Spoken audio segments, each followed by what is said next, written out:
Get 'em, Jimmy, where Loshak at? The bottle's getting empty, I'm not cracking, we stacking. Chips, all of this, what I want, plus money winners, that's what I'm on. You could say I'm gone, I prefer elevated pump sports radio. Time to get educated, who get produced, play the juice, letting loose with so much abuse that the bookies wanna call the truth. They get slaughtered, can't forget Jeff and low baggers in the chat. That's a lethal weapon, cause we lead. Oh yeah, pubbing. We be pubbing!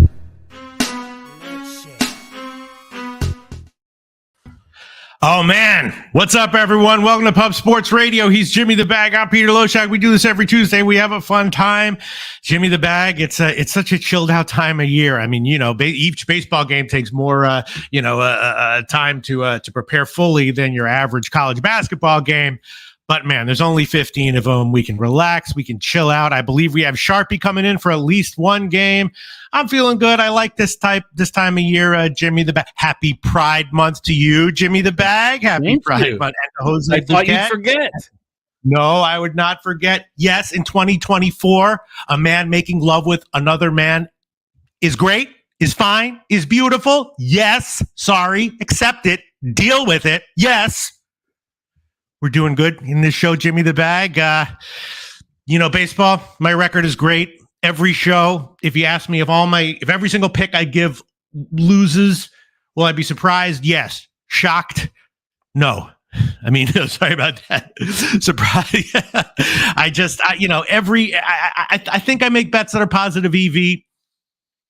And if people tail them, it makes me nervous. I bet them myself, and I'm hoping to keep it up. How you doing, Jimmy the Bag? I am doing okay. I'm happy to be rocking with you here. We've all noticed how hot you have been across the board.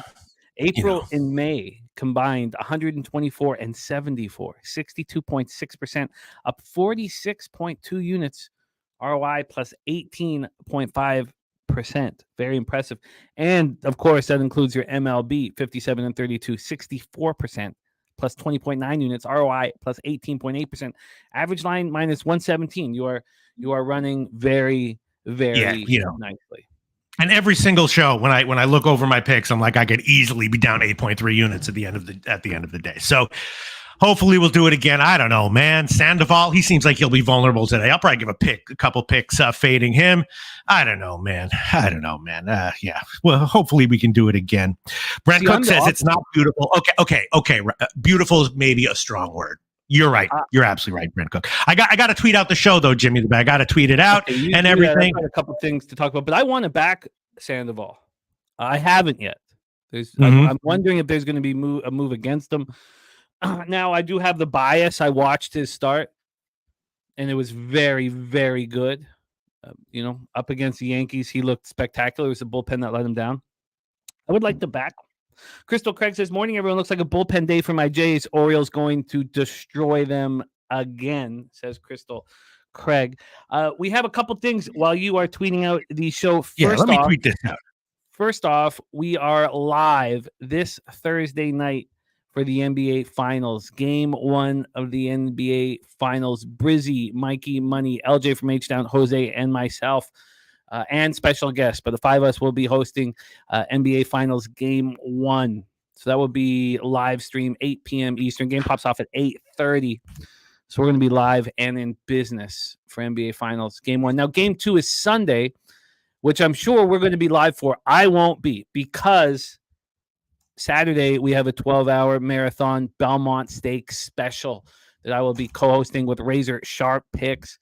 So, that's a big one. Third Jewel, the Triple Crown. Now, it's not the test of a champion. It's just a mile and a quarter, and it's at Saratoga, not Belmont. But it's going to be a great, great race. Great race. 9-5, Sierra Leone is the favorite and deserved favorite. The Sierra Leone monster. Mystic Dan running again, Sees the Gray running again. So we have those things going. Tori Coker says, did my research. I'm on Celtics -6 in Game 1. I think it's going to be a double-digit win. We're going to break down all of NBA. We're going to wait for the NBA breakdowns till Thursday. LJ H-Town will be joining us on Thursday, and then we have the live stream at night. Peter, I would like to start a new thing here. I've not told you about this. I would like to start a new thing. Before we shout out all the cappers in the chat and I start copying and pasting like crazy, there's a couple couple. What I'd like to do here is a new thing. It's called the Best of Us section. Oh, The Best of Us. I'd like to talk about a couple low baggers here that are the best of us, and just give them a shout out. First, you guys have seen Jedi for Life in the chat. Jedi for Life was gone for a while. We know he's a Doctors Without Borders. He was not in our chat. He wasn't around, and I didn't know why. This is why he wasn't around, Pete. He was in Haiti when the insurrection happened. He was held by revolutionaries for 28 days. what? Are you serious? I'm serious. Holy. Machine gun to his face. Now, he's a doctor, and they held him so that he could look after their sick and injured of the revolutionaries. So he wasn't treated like a prisoner. He was treated like a doctor that they needed. Now, he had to be in one room the whole time. He wasn't able, that's where he saw the patients, and that's where he slept. He was released at the airport, and then the airport was a mess. It took him 10 days to get home. He slept in the airport for a couple days. So now he's back with his family and his kids, and he just feels like he couldn't be more blessed, and he's excited to be capping again. And so what an amazing person he is, and a part of our community, and out there making the world a better place in a very dangerous world. And so just want to just say your name out loud, Jedi for Life. What you're doing is beyond a lot of our comprehension of what you're doing for the world, and how scary it must be, and how scary those 28 days must have been. And we love you. We love capping with you. I know that's how he relaxes, Pete, is to cap with us. And he's been running with us since Costa Rica. So I want to start out by giving out Jedi for Life a shout out. Now, he's the first of two. But that is Jedi for Life. He's very excited to be back on American soil and with his family and capping. Wow. I really am speechless. That's unbelievable. I just honestly sort of believe that, like, everyone in the comment section is just like me, jerk off in a bedroom or a living room. It's unbelievable. Shout out to Jedi for Life. Well, I don't think he doesn't. Well, I believe that can still be across the board. I mean, bedroom or living room. I think that works for all of us. I think you found that perfect. Unbelievable. Angle. It really, the friggin' like stories of who, people who are in the comment section actually are never cease to blow my mind. You know what I mean? It's always even more unexpected than I would even have expected it to be. And I would expect it to be a little unexpected. He says it was, especially scary, but doctor in any language, and the universal sign is the machine gun saying, just shut up and do what I say. And that's what he did. So, wow. So that's Jedi for Life. So, and then the Best of Us round 2 here to get Loshak in the Bag started is Nut Flush Allen's daughter, Bailey. Bailey and Kristen are now driving halfway across America up to Montana as we speak. This day 2 of their travels to start Toro Medical School in Great Falls, Montana. Pete, she's 20 years old. And she's already graduated from CBU. She's on her way to get a neurology doctorate. She'll be a doctor by 25 or 26 years old. Nut Flush Allen's eldest child, Bailey. Bailey leading by example. Nut Flush Allen leading by example. Kristen and Bailey are on day 2 of their road trip to set up Bailey in Great Falls, Montana for med school. And so from everybody here at Loshak in the Bag and Pub Sports Radio, we are so proud of you, Bailey. We wish you the safest travels to Montana, and we can't wait to hear about you excelling in Montana at the Toro Medical School. So, you talk about being speechless for Jedi for Life. It's almost speechless here. What you've done is unbelievably incredible. And you lead by example, and your siblings are going to follow suit because of your leadership. And we're very proud of you here at Loshak in the Bag, aren't we, Pete? Oh my God. I mean, literally speechless. Yeah. Not surprised though. Not surprised. I mean, when your parents are Nut Flush Allen and Mrs. Nut Flush Allen, not a huge shock when you have kids doing what they're doing. Unbelievable. Shout out to Not Flush Allen family. There is the best of us section, low bag style best of us section. I've been copying and pasting action here from the chat. We got Morgan Spooner's action, Justin McKelvey's action as well. And I'm going to keep copying and pasting. Smooth Balls play of the day. Kong's Clip says, Jimmy, I need your honest opinion on the Stanley Cup winner, please. Well, I would never lie to you, but I can tell you my honest opinion of the Stanley Cup finals is very simple. The Florida Panthers will win the Stanley Cup.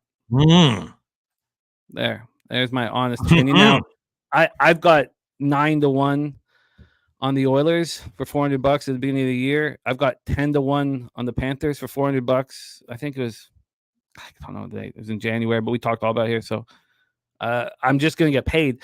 But because it's pretty much an even payout, I will be betting the series.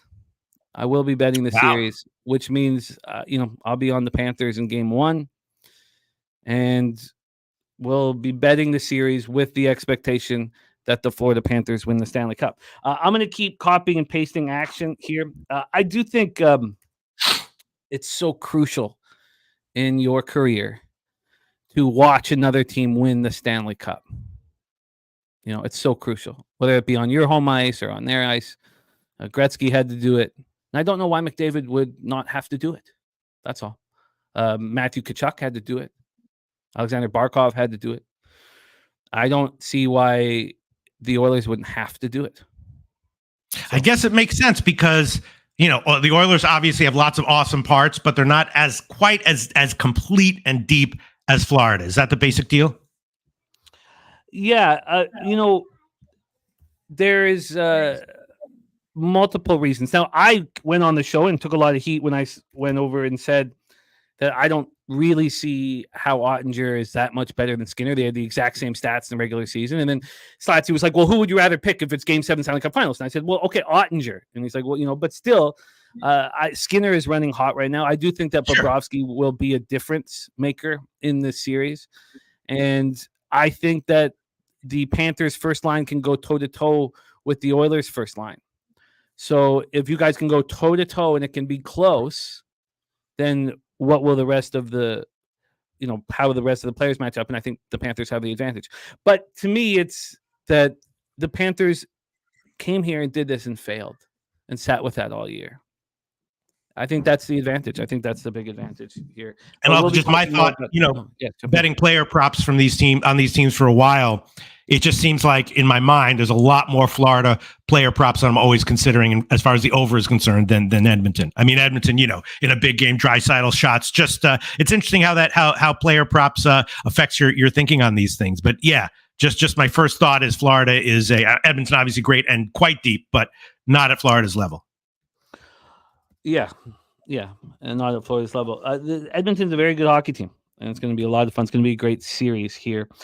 We got Cappers in the chat, and I'm copying and pasting all of the action here. Joe T set up and locked in as well. So that means that now at this point, 11:15, and there's Not Flush Allen in the house. There he is right there in our chat. And look at that. Kong's Clips has a plus 20 or 22-1 parlay Dallas to win the West and Florida to win the Cup. Dallas Mavericks to win the West and Florida to win the Cup. Beautiful. It's beautiful. I say let it run. I've got friends who have not parlays but futures on the Dallas Mavericks, and for big money. And they asked, do you think I should hedge? And minus 195 to minus 220 is just not a situation that you can hedge if you have Mavericks futures. So if you are interested in hedging, you can't. I don't believe you can do it before game 1. You'd have to do it after Dallas wins game 1, and that's very difficult. Or if Dallas wins game 2, you have to hope that Dallas splits the series if you want to do any kind of hedging like that. 2,200 to 1. Oh, geez, I thought you meant plus 2,200. Jesus, 2,200 to 1. Unbelievable. Unbelievable. Jesus, Kongs, that's unbelievable. 2,200 to 1. That's one of the biggest lines that we've ever seen. Jesus, Kong, that's incredible. Saturated says, do you see a lot of goals in this series? Yeah, I see goals. I see goals. I'm not sure exactly what to do with that yet, Saturated. And then we got a few more days for it to kind of marinate before we talk about it. But yes, I see goals. A Razor Sharp Pick says, I won't be hedging, already won the West, so we are riding. I love it. But one of Jose and I's close friends just has the championship. So he asked whether, and I just said, no, I don't think you can. There's no. But yeah, if you've already cashed the West, you're in absolute business here. And then TJ says, had a very cold ML weekend. Need JTB and Loshak to get me back on track. TJ had a very cold MLB weekend. You know what he's done here on the show? 10 straight winners, Pete. 10 straight winners from TJ here on our show. So, once he gets back in business with us on camera, I'm sure he'll start cashing once again. So we're ready to rock. I've copied and pasted the action from the cappers here in the chat. Stacks play today, Smooth Balls play today, Tory Coker's WNBA play today, Gifted Cartel 6-Leg Parlay. I got it all. Wine Times action, Joe T's action. We want to give a shout out to you. We have nothing without you guys. Thank you for being here with us. Tuesday, June 4th, the start of a new month. We're going to see if Loshak can stay hot. He's not wearing a lady cloak. In all baseball, in baseball, you see a lot of pitchers who just have great numbers in May, and then for various reasons, fundamental reasons, it changes when the calendar changes. And but reads on teams and reads on leagues can change as well. If what you were looking at that was working in the past month is fundamentally different in the next month. So yeah, you gotta ride with the waves. I hope I can do it, Jimmy the Bag. I believe in you. We all do. Dabby Cab off a 2-1 day yesterday. 7-1 run on Say Hey and Medicate Mondays for Dabra Cadabra. Remo said saw a goal total for the series being at 32.5. Rem, the problem with that is I don't think the series goes 7 games. I think this is the business. Now, the one we're going to talk all about it, and we can't talk about it longer. Look, the Oilers are all business. Last year, the Panthers were so excited to be in the Stanley Cup final. The Oilers have done a lot of losing, and Draisaitl's all business right now. McDavid's all business. Nuge is all business. These guys aren't all excited to be in the Stanley Cup final. So it's a little different than it was last year. But there's something about watching another team win the Cup after that kind of a grind that just sets you apart, sets your edge apart. We'll be talking about it more. But shout out to all the cappers in chat. Morgan Spooner, Justin McKelvey, Gerald Jones, Razor Sharp Picks coming off a 3-0 day yesterday. Can't wait to host with you for the Belmont Steak Special. Oldie, Jay Smooth, Kong's Clips, The Nuke Worker, Joey Harb, My Dude, Nut Flush, Allen, Tory Coker, Lanil Ray in the house, Lanil Ray Land, NJ Striker, Joey Marinaccio, The Dapper Capper, Wine Time. What a great group. Joey Harb, our only 3-time champion in our horse races. Brent Cook, Bo Jackson. What a great group. Nasty Nate says, Pete, Friday night rooftop bar, Saturday East Village bar hopping. I'll text you the details. I've been copying and pasting. Sorry, go ahead. I was copy pasting a lot of comments, and I did copy and paste that along with Tory Coker, WNBA Play of the Day, Liberty -6, some stuff from Jay Smooth and Wine Time Sports. But I definitely got Nasty Nate's comment. Hell yeah, copied and pasted. Nasty Nate, consider it copied, consider it pasted. On my our guy Swiss Horton will be in New York with you guys this weekend. So we need the 3 of you guys. We need you all to get together. I'll put that connect together for you guys on X. Jason Torres, all of you guys, Christopher Carter, Jared Bush. It's great to see all of you guys. Jason Torres agreeing, thinking the Panthers will win. Says even for the odds, I think I'll be. I don't need to put a big bet. I don't need to risk anything really, but I will bet it game to game as I'm in business. Great to see all of you guys. Dominic Mero says 2 days to Belmont at Saratoga. Yes, Dominic, I'm so excited about it, but I feel a little ripped off. The test of a champion is, and I love marathon races, so I feel that not running it at 1.5 miles is a bit of a ripoff.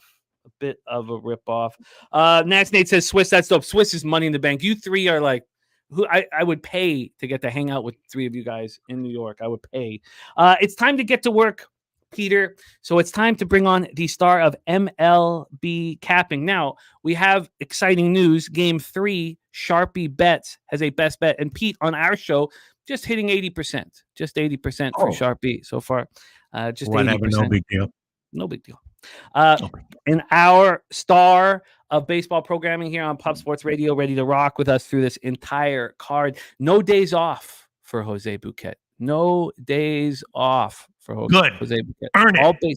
all baseball, all the time. Please welcome from San Antonio, Texas, home of the Southtown 101, the best bar in Texas, and of course, the studio of Pub Sports Radio, Jose Bouquet. Jose, how are you? I'm nonplussed, Jimmy. My guy got this suspended. He did. What a disgrace. Holy shit. Such a depressing one of my heroes of the Pirate sweep getting kicked to the curb by Rob Manfred, all because he likes to, throw a couple parlays down. Yeah. Who among us? Disgusting. Yeah.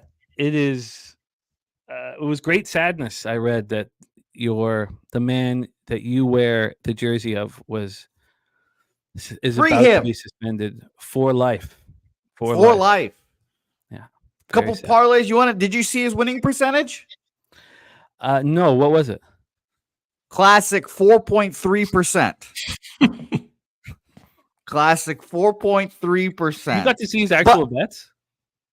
They put out a statement and they said in total, Marcano bet over $150,000 on baseball with an approximate $87,000 on MLB related bets. So he's a $378 unit capper, apparently, my guy Tupaki Marcano. And he did all this, apparently while he was hurt. He ultimately lost all the parlays involving the Pirates and only won 4.3% of his MLB related bets overall. Has who among us? A sad way to be suspended for life. But now he can. I can't wait to see him in Venezuela. He'll write a book. He'll go. I'll read it. Yeah, I'll read it, and then he'll sign autographs. I'll invite him on to Say Hey Plays. He's always welcome on to Say Hey Plays. I'd interview him in a heartbeat. I think that would be appealing. We did get offered Pete Rose when we were down in SBR, but it was a little too pricey. Yeah, I know. I would love to talk to Pete for free. Robert Franklin saying rest in peace to L.A. Larry Allen, what widely thought of as top 100 players in the history of NFL. Well put, Robert Franklin. He was just beloved as far as everything I've read about him from everywhere, as a father, as a teammate, and the way he got himself out of Compton, without the regular route, to get into the NFL. He was an absolute monster. Absolute monster. Guillermo Zertucci says, how was Woodbine? It was wonderful. Right now, I mean, I keep getting my mind blown how spectacular it is. Now, they are renovating the very front right now, right in front of the rail, which is supposed to be ready for the King's Plate.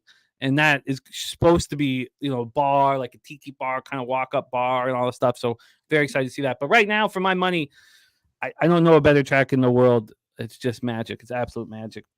Jimmy, did you see him?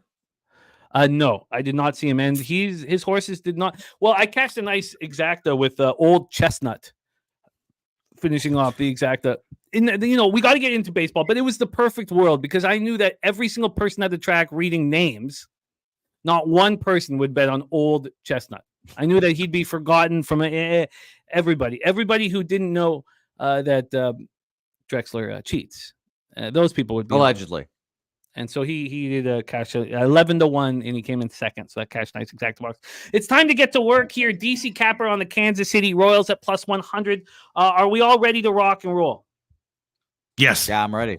Okay, well, let's get into it here. Our first game on the docket, our first game of 15 here.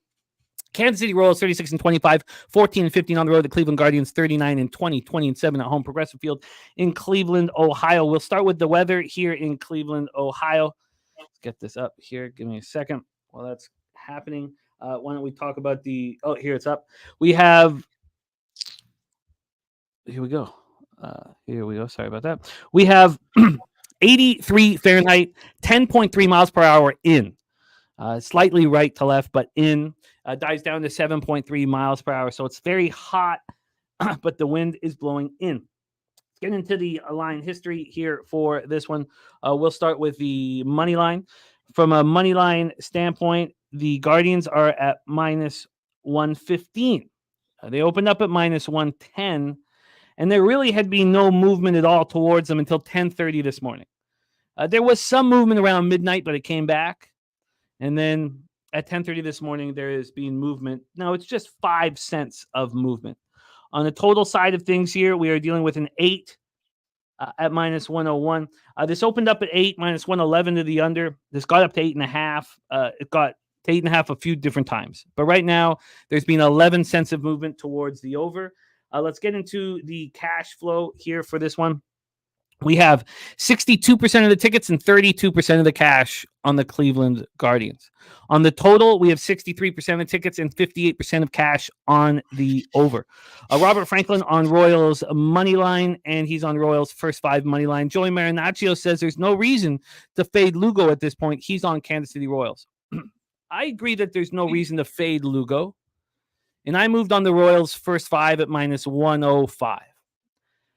I cannot trust the Royals bullpen right now that has a 5. Okay, all my stats, as I told you guys as we started June, every single stat for average and pitching is from May 1st until now.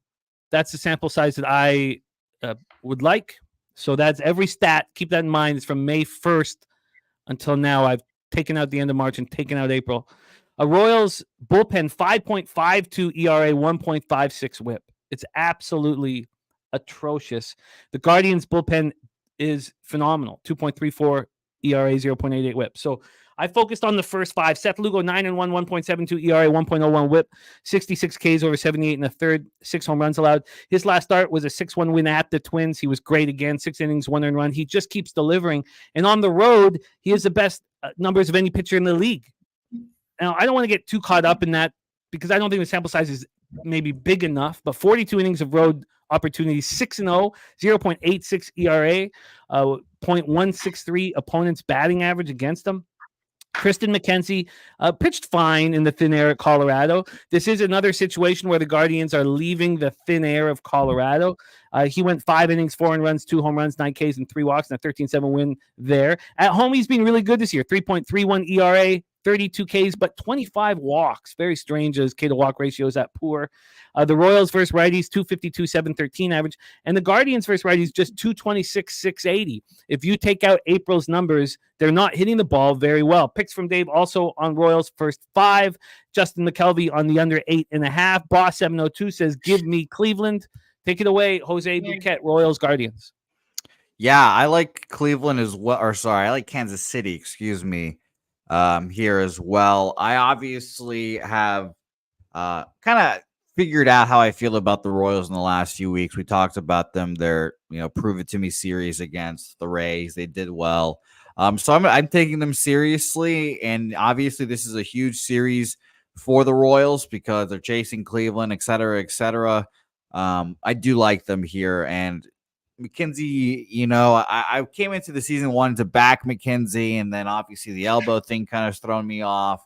But I do like the Kansas City Royals here, and I want to move on them first 5. It is a little concerning, obviously, as well. The 38% of the bets and 68% of the money on the Royals, but the line moving still kind of ticking up towards Cleveland. A little concerning, but I'll roll the dice here with Kansas City. And by the way, first 5 movement, it did go from minus 110, now minus 120 for Cleveland, minus 117 for Cleveland and other places as well. So I do like Kansas City, and I think I'll move on them. Yeah, it's concerning. I got the KC Royals first 5 last night. Was it? Sorry, let me just see if it was last night or this morning.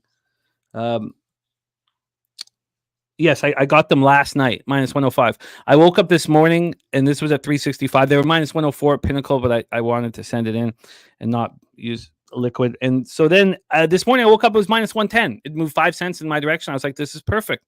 Now it's at even money, so it makes me uncomfortable. J-Dub says the line is telling us who wins. Interesting, J-Dub. Who is that?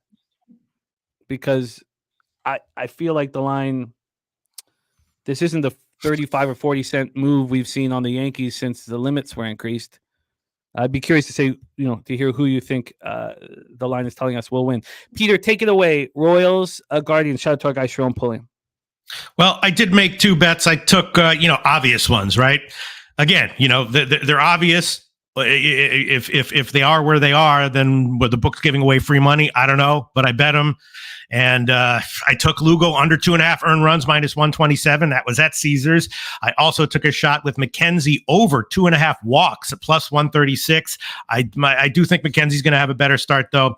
And I also like first 3 under 2.5 at -105, which is also at Caesars. I might throw that one on there as well. But yeah, I mean, it's basically like riding the trains to continue, the Lugo excellence train and the McKenzie control issues train. But I think McKenzie will be all right here. Better. I wouldn't want to take KC. I really don't like KC. I kind of like Cleveland in the game, but I definitely didn't bet that, and I'm definitely not going to. And I do think Lugo will have a decent start. So those are the bets I made. That's what I kind of like here. And okay, fine. We can put them all on there. We'll make them all official. Whatever. Lugo under 2.5 earned runs -127. Caesars. McKenzie over 2.5 walks +136 at Caesars. And the first 3 under 2.5 -105 also at Caesars. First 3 under 2.5 at -105. See, J-Dub, I don't think the market's telling us Cleveland's going to win just because they're 20-7 at home against a team that's under 500 on the road, and they're the slightest of favorites. The tiniest of favorites. So it's up to you how you figure out how you read this market. So if you read it that way, there's nothing wrong with that. There's no real right or wrong. Royals first 5 -105 for me, 3 spots for Peter. What are you making official, Jose? Yeah, first 5 -110 for me. Okay, so Kansas City, obviously. Yeah. So Jose is in with the Royals first 5 -110. All right, TJ on Lugo to record the win at plus. Oh, he's just saying the market. He's saying Lugo to record the wins +110. McKenzie's +280. That's crazy. Wow. Dabby says, I understand why the total solo in the Rangers Tigers game, but that first 5 has come all the way down to 4. Flaherty and Dunning are both capable of giving up all 4. I already bet the first 5 over on that one. Made me nervous, but I did bet that one, Dabby. I already bet it. So you waited until it went to 4? No, I just saw it at 4 and grabbed it. Okay. Makes me nervous though. I have the under 4.5 in that one. But we'll talk about that one as well. All right, so we have hammered the Royals Guardians game. That's the first game on the board. Let's move on. 6:40 p.m. Eastern is our next spot. LA Dodgers 38-23, 17-11 on the road. At Pittsburgh Pirates 27-32, 12-15 at home. We're at PNC Park in Pittsburgh, Pennsylvania. A lot of excitement around Jared Jones and Paul Skeens right now. The big numbers at Pirates games at home when either of these two are pitching. 87 Fahrenheit at first pitch, 6.8 miles per hour in right to left, slightly and stays between 6.8 and 6.4 miles per hour. Let's get into the line history here for this one. This total is sitting at 8. It opened up at 7.5 and moved up to 8. It's still juiced to the under, but that's a legit move. On the money line, we are sitting here with the Dodgers at -175. They opened up at -178. There was a big move towards the Dodgers, but it didn't happen last night. And, Glasnow has been spectacular on the road, but it didn't happen last night. Another thing that I think that we should be keeping a closer eye on is what happens when the limits are increased. As the limits are increased, let's say around midnight, nothing changed at all in this game. This led me to believe that it wasn't a slam dunk and that Jones could have a really nice bounce back start. But then this gets up to -208, an hour and 45 minutes ago. Since that high watermark -208, we've come all the way down to -175. That's a big, big, big market move, 33 cents, which would probably indicate that someone's going to be out of the lineup. It's just such a big 33-cent market move. Maybe it's about sharp action. We'll hear what Jose and Pete think about why that moved 33 cents in the last hour and 45 minutes towards the Buccos. Let's get into the cash flow for this spot here. We have the over with 93% of tickets, 94% of the cash. It's moved up a half run. Is that enough for you? The Dodgers have 86% of the tickets and 95% of the cash. And no, my dude says lots of line movement there. Sure. No line movement from the opening. No, we didn't, Mally Mal. We were just talking about it in the chat. So, yes, lots of line movement. Maybe I didn't say that properly. There's been no line movement since off the opening number at this point.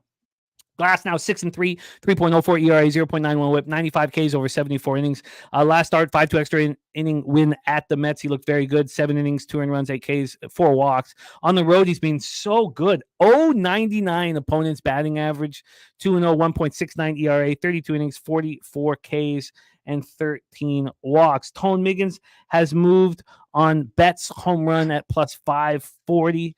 Tone has moved on Mookie Betts home run at plus 540. Jared Jones, 3.55 ERA, 1.01 WHIP, 70 Ks and just 12 walks, but he has allowed 11 jacks. He allowed another jack. I believe it's 4 straight games he's allowed jacks. Last start, 4 1/3, 5 hits, 7 runs, just 5 of which were earned. It was an 8-0 loss at the Tigers. But at home, he's been lights out. 1-2, 2.32 ERA, 33 Ks over 31 innings, 7 walks, 209 opponents batting average. He knows all eyes are going to be on him. Dodgers versus righty since May 1st, not that good. 231, 702 OPS. Pirates versus righties, very bad. 222, 642 OPS since May 1st. Dodgers bullpen's been absolutely lights out. 2.22 ERA, 1.00 WHIP. Pirates bullpen 4.86 ERA, 1.47 WHIP. TJ says, do we have tickets on first 5?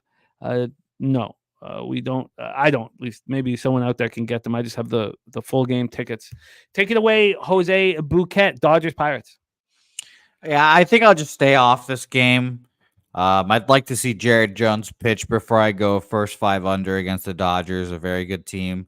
By the way, I think there's probably going to be more Dodgers fans than Pirates fans at this game, if we're going to be honest here. Shout to Sharpie's note here as well about Glass now being caught with sticky stuff. And we remember he was one of the most vocally against changing the rules mid-season, and he said that's why he tore his UCL or whatever. So that's also a good note there. But I am probably just going to end up staying off. I probably lean over, actually, with Beavis there. Maybe Glass now continues to struggle. But that market move, Jimmy, I'm not seeing it on Bovada and Bet Online as much. It didn't get to minus 200 on Bet Online. Just went from minus 165 to minus 175, just back and forth. But Bovada is now at minus 200 according to the site I'm looking at. It didn't go down. It went from minus 165, just climbed up to minus 200 recently. So it's interesting. And I'm actually just kidding. I'm looking at first 5 like a fucking donkey. But it's at minus 190 now at Bovada, I should say now. So it's climbing up, opened up at minus 188. So it's not much movement for me. And I had Bet Online getting this up to minus 200 at around 10 a.m. and then dropping down. I don't know why it's dropped, but I ended up staying off, like I said. I have stayed off as well. I was interested in the Dodgers last night, and I curtailed that interest. And I love Sharpie's comment as well. Take it away, Pistol Pete Loshak, Dodgers Pirates. Well, I did bet earlier Jones under 5.5 strikeouts at I got minus 111. Now, if there's a market move to the under there, but sometimes those market moves are wrong, and of course, often they go back in the other direction. But yeah, I do think that Jones has been stumbling more lately. I will. I'll add that one on at the current line at minus 125. Heritage still has 125, so I'll take that one. Jones under 5.5 strikeouts, minus 125, current line Heritage. And I would definitely love to fade or semi-fade Glasnow in some way here. Don't want to take the under on his K-prop, though. But yeah, over 1.5 earned runs is looking a bit tempting for Pittsburgh, for Glasnow here. And just got to think about it a little bit more. But yeah, I'll go with the Jones under minus 125 now. Oh, that's 125. Jones under 5.5 Ks. And our guy eyeball 509 LA run line for eyeball 509. Jose and I are off of that spot. So Gary Timber saying Tyler coming back to play his old team. Give me the Pirates first 5. Glasnow was a Pirate? Yeah, he started out as a Pirate. Oh, of course, with that trade to Tampa. What am I talking about? Of course, yeah. I just think of him in Tampa. Good call. Yeah, I'm sure he probably thinks of himself that way too. He doesn't give a fuck about the Pirates. And J-Dub says Dodgers going to put up like 7 runs. Picks from Dave, 7, the over 7.5, laying the square juice for that one. All right, let's move on to Milwaukee Brewers, Philadelphia Phillies, which brings us to a best bet from our guy, star of the Odds Bunch YouTube channel, Sharpie's Bets in the House. Sharpie, my friend. Brewers, Philadelphia Phillies here at Citizens Bank Park in Philadelphia, Pennsylvania. We have a Colin Ray as the primary. And is that, let me just see if they've put anybody in for, yes, Koenig. Koenig will be the starter. I will look him up when you break down your plan. But Colin Ray will be the primary. He was a primary 2 starts ago, and it worked out really well. But Colin Ray's being strong with everything that he's done. I don't know exactly why. Maybe it's because it's a road start. On the road, he's got a 4.45 ERA, just 20 Ks and 14 walks and 30 1/3 with 268 opponents batting average. That must be the thinking there. Christopher Sanchez has just been lights out. 3-3, 2.83 ERA, 1.39 WHIP. That last start, 6-1 win at the Giants, he was just so good. 6 innings, 7 Ks, 1 walk. At home, he's been unbelievable. 2.03 ERA, 37 strikeouts and 7 walks over 31 innings. 250 opponents batting average isn't great, but the Brewers hit lefties. We know that. Since May 1st, 249, 726 OPS. Since May 1st, the Phillies are 253, 711 versus righties. Brewers bullpen's been very good, 3.25 ERA, 1.15 WHIP, but the Phillies bullpen since May 1st has been the best in baseball with a 1.92 ERA and a 1.05 WHIP. So let's get into the weather here in this one. 84 Fahrenheit, 11.2 miles per hour to left field, out to the pole in left field, maybe a tiny bit. Not out to foul territory, but out to the pole, opening up 11.2 and closing at 9.9. We get to the line history here for this spot. We have this total at 9, opened up at 8.5 at 8:22 this morning at Pinnacle, and then moved to 9 2 minutes later. Since then, there's only been a 1 cent move to the over. So it's at over 9 at -101. And from a money line standpoint here, this has the Phillies at -157. They opened up at -159. So there's not been a move towards Christopher Sanchez. And when we get to the cash flow here for this one, 87% of the tickets on the Phillies, but just 67% of the cash. And on the total, 83% of tickets and 83% cash on the over. Sharpie, here we go. Take it away. Best bet time, 4-1 on the young season. Well, with 5 small sample size on our show, but we're really excited to have you back. We want more of you. Take it away. I mean, it's rare that I put in bets before lineups, unless I'm going to take advantage of something, that I know what to take advantage of. And that's what we got here. I know a lot of people say the Brewers hit lefties. And I mean, if you look at some of their numbers, they're going to tell you, yeah. But I'm going to tell you they hit bomb lefties, fellas, and I've been preaching it all year. So Sanchez gets the Brewers, who over their last 200 plate appearances, they're walking league average. They're not striking out just 20% of their at-bats with a bottom 8 isolated power. So let's go see who they've seen in that time span that I would bet on. And they're hitting lefties. I've been cashing at a great rate versus the Brewers with my lefties. Be it K-props, outs, team totals under with only 1 loss, guys. In hindsight, I knew better. But sometimes we got to remind ourselves, and it is what it is. So, yeah, guys, we know they just seen Garrett Crochet. Went 6 innings, 1 run ball with 8 strikeouts, where I cashed the Brewers' first 5 team total under 1.5 at plus money. Justin Steele went 7 innings of no-run ball, punched out 8 of them as I cashed his K-prop in the 4th inning. Jesus Luzardo, he went his longest outing of his career, when I believe I told you Jimmy Luzardo was going to deal that day, and he did versus them, went 8 innings, no earned runs, but he didn't strike people out. Now, they did beat the shit out of Shota, guys, and that's where it comes back to I knew better, guys, as I talk about it all the time. Hindsight being 2020, blah, blah, blah, but I knew better to play Shota versus the Brewers. I talk about it. I preach it.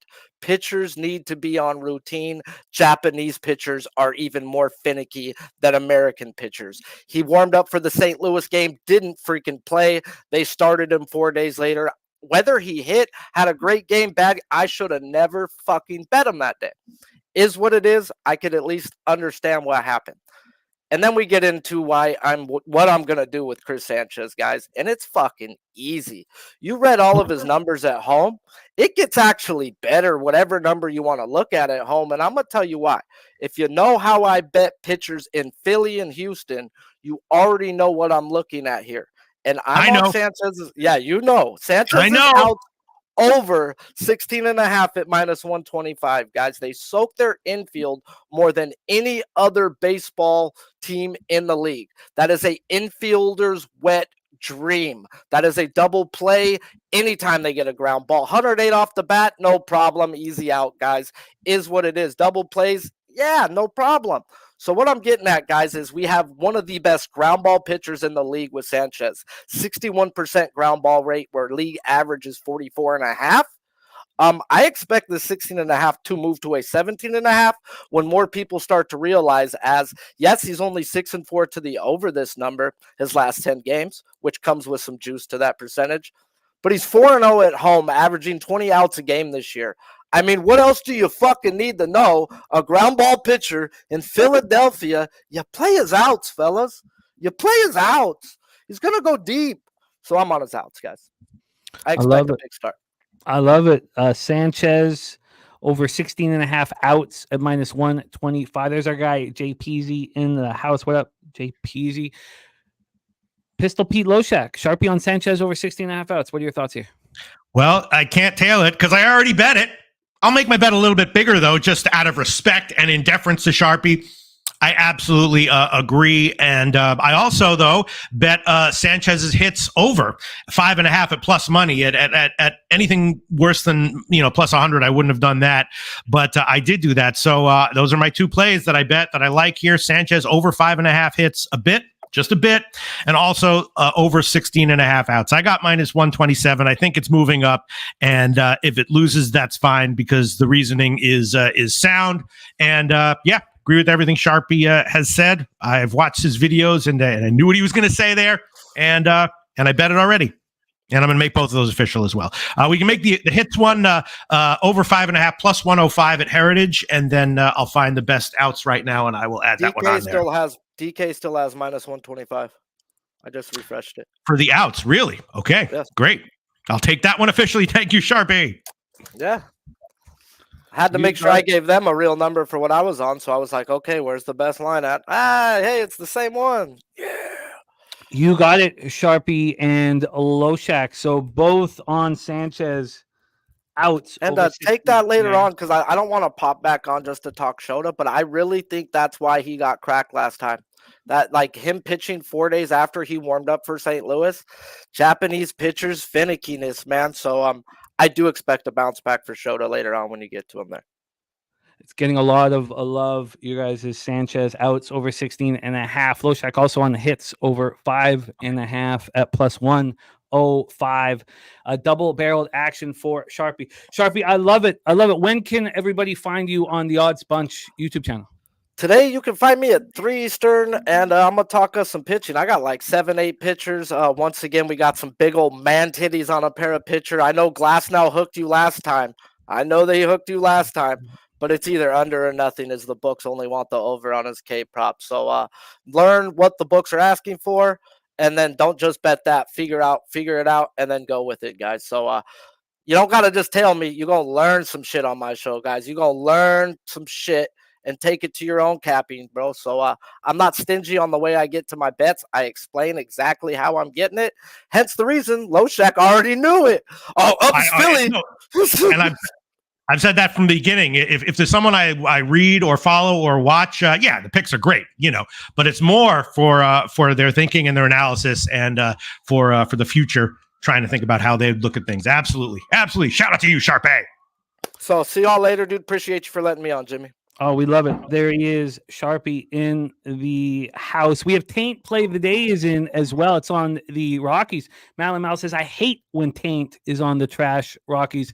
I have doubled up on those trash Rockies, first 3 and first 5.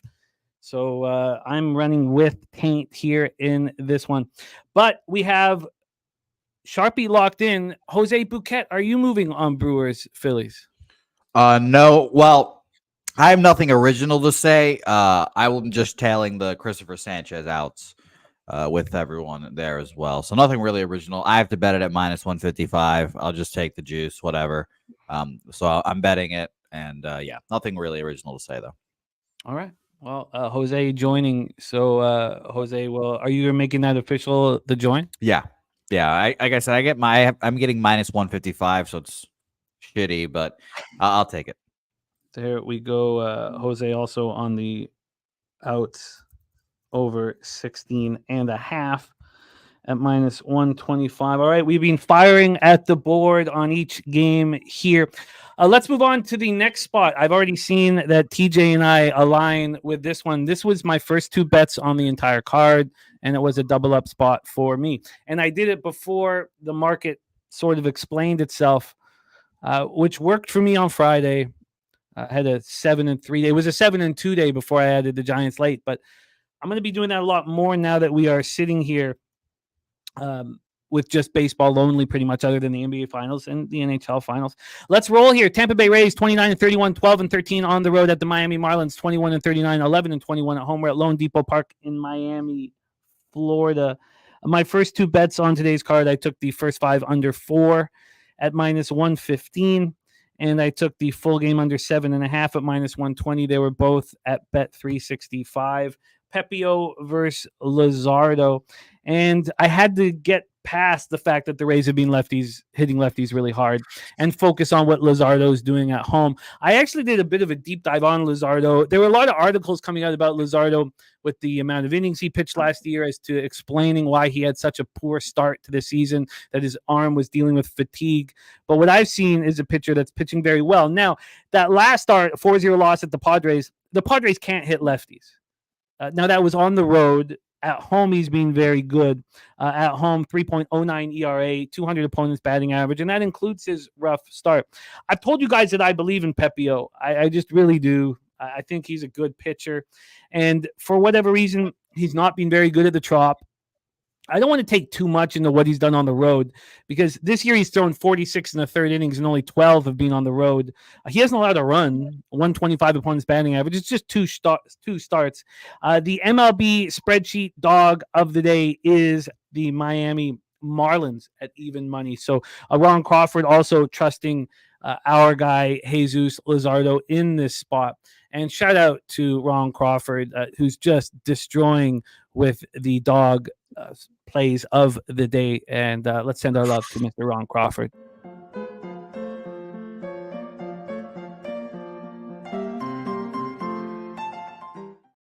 The Marlins, since May 1st, have not they're hitting a little better, especially with average 254, but just a 697 OPS. The Rays bullpen, we've been talking about it. Now I have the numbers in front of me, but since May 1st, they've been very good. 3.11 ERA, 1.24 whip. They started the year poorly. And the Marlins bullpen's been quite a bit better. 3.78 ERA, 1.18 whip. Another reason why I like the under is because neither team played yesterday. So at least, was that the 8-5 game? Now I'm tripping. No, that was the Mets Washington. Yes, no, neither team played yesterday. That scared me for a second. Neither team played yesterday, so we have fresh bullpens. Let's get into the line history here for this one. On the money line, we have Pepio and the Rays at -124. They opened up at -113. There wasn't a move towards them until the last 30 minutes. So now we have a slight move towards them. On the total side of things here, we have the 7.5 at -121. This opened up under 7.5, -113. It's now -121. So we have 8 cents of movement towards that first 5. And if we want to look at the first 5 total as well, because I have doubled up on this, it's sitting right now under 4 at -120. This opened under 4 at -116. When I moved on it, I believe I was going to get a cent or two better if I had to use Pinnacle. It was -118 at the time at Pinnacle, but I took on the first 5. Yes, the first 5 I got -115 and 365. Oh, that's why I used both at 365. I was trying to remember. It was last night.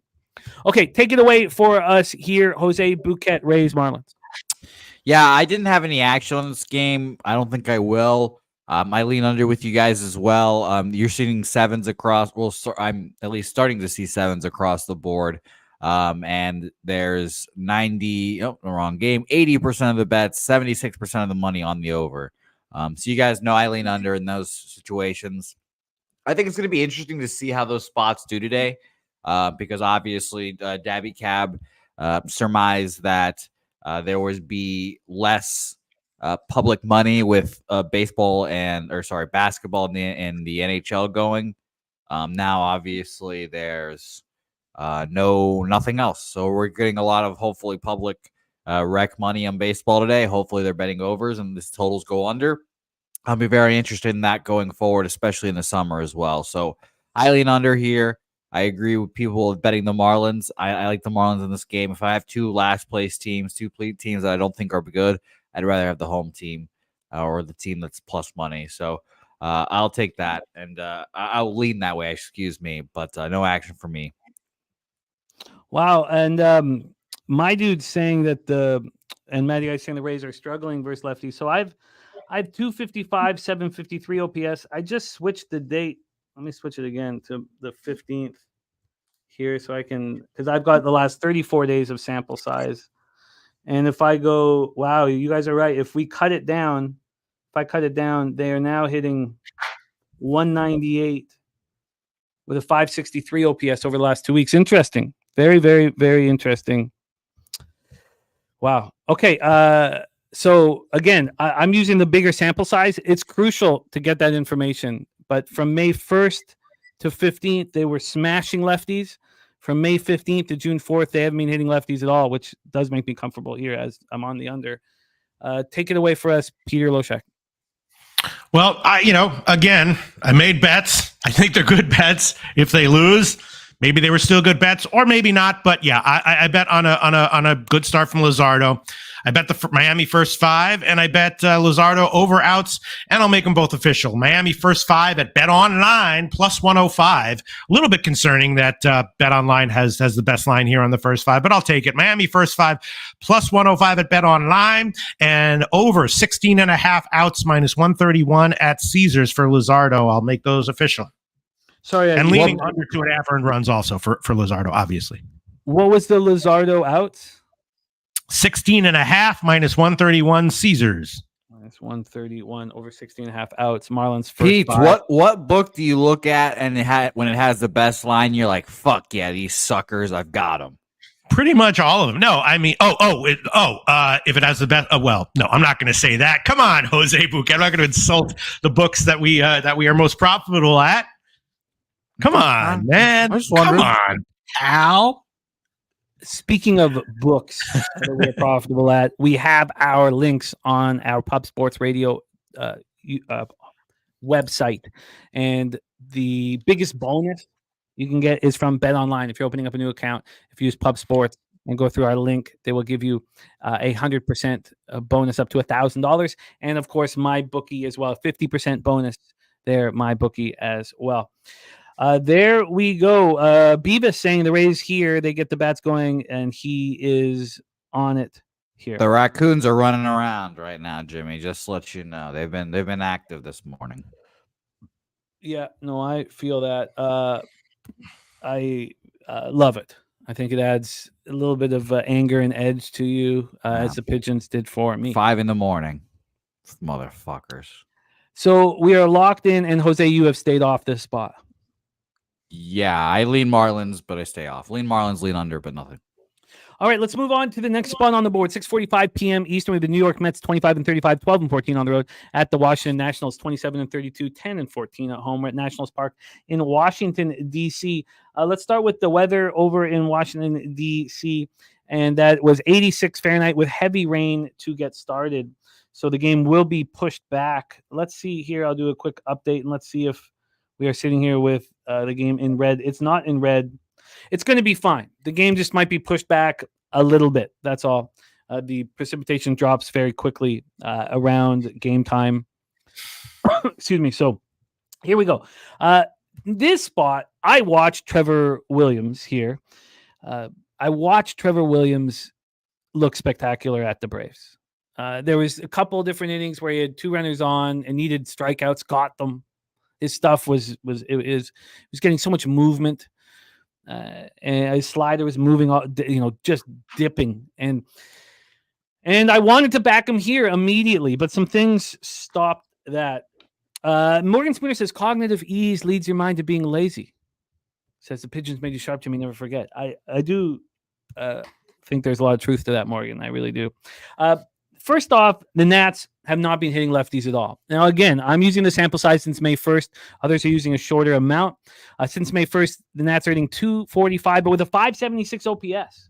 I mean, the horrific, no power whatsoever. I did move it because I was checking out that Rays thing. So since the 15th of May, the Nationals are a little better OPS-wise at .614. But with a .260 average, I mean, it's no power whatsoever here. Peterson had his first start of the season, and it was at home versus the Dodgers, and he pitched pretty well. They lost 10-3, but he went 5 innings. He allowed 3 runs, just 2 of which were earned, 3 Ks and 1 walk. The Mets versus righties, 236, 685. Since May 1st, I bought 509 on the Nationals money line, which I couldn't do. And maybe I can get there now. We'll talk about everything, but I couldn't do it, and I wanted to. This was one of the first spots I wanted to. The Trevor Williams at home, 2-0 over 21 in the third, 1.69 ERA, 25 strikeouts and 2 walks, 173 opponent's batting average. You guys have talked about how bad the Mets bullpen has been since May 1st, 5 ERA, 1.61 whip. And the Nats bullpen's been very good, 3.41 ERA, 1.12 whip. Let's get into the line history here for this one. I'm on the first 5, and I look closely at the first 5 under. So why don't we start there? This opened up first 5 under, 4.5 minus 102. It's now plus 102. There's been 5 cents of movement to the over. Just 5 cents of movement to the over. On the full game total here, we have it sitting at 8.5 minus 117 to the over. This opened up at 8.5, juice to the under, and it moved to 9. Moved to 9 alongside all the books. It was only at 9 for 55 minutes at Pinnacle. It's back at 8.5, but there's still been 14 cents of movement towards the over. And when we get to the money line in this one, we have Trevor Williams sitting here at plus 102. He opened up at plus 101, so really no movement at all. And then when we get to the cash flow for this spot, we have 9% of the tickets, 20% of cash on the under, 91 and 80 on the over. We've seen it go up to 9 and then drop to 8.5. And then on the money line, we have 51% of tickets and 96% of the cash on the Nationals. 96% of cash on the Nationals, and yet this line's not moving towards them. All in all, J-Dub on the over 8.5 says Peterson 396 average 1.043 OPS versus the Nationals. Is it the Nationals that you want to focus on or this lineup here? Because when we go to this lineup against Peterson, it's just one player, Senzel, who has the homer off of him. There are some good batting averages here against him. Some. Take it away for us here, Jose Bouquet, Nats Mets. Yeah, I've been I've been getting crushed first 5 totals wise recently, and I've been trying to stay off of them. But this is one that's screaming first 5 under to me. I do want to bet the Nationals here, but I feel like, I don't know. It's not like public in the sense that there's 99% of tickets on them, but there's still, a shitload of money on them, big bets. And I get it because Williams has been a cash cow for a lot of people this year, but the Nationals against lefties in the past month, second to last, 72 weighted runs created plus for the full month last month. I'll trust David Peterson here to get the job done. So in spite of, this movement, I think I will be moving on a first 5 under here. First 5 under, 4.5 plus 105 for me. You got it. First 5 under, 4.5 at plus 105. I could not. It just didn't correlate. It was my whole plan was exactly with you. All the X's and O's correlate, but the market didn't. Take it away, Peter. Your thoughts for Mets Nationals.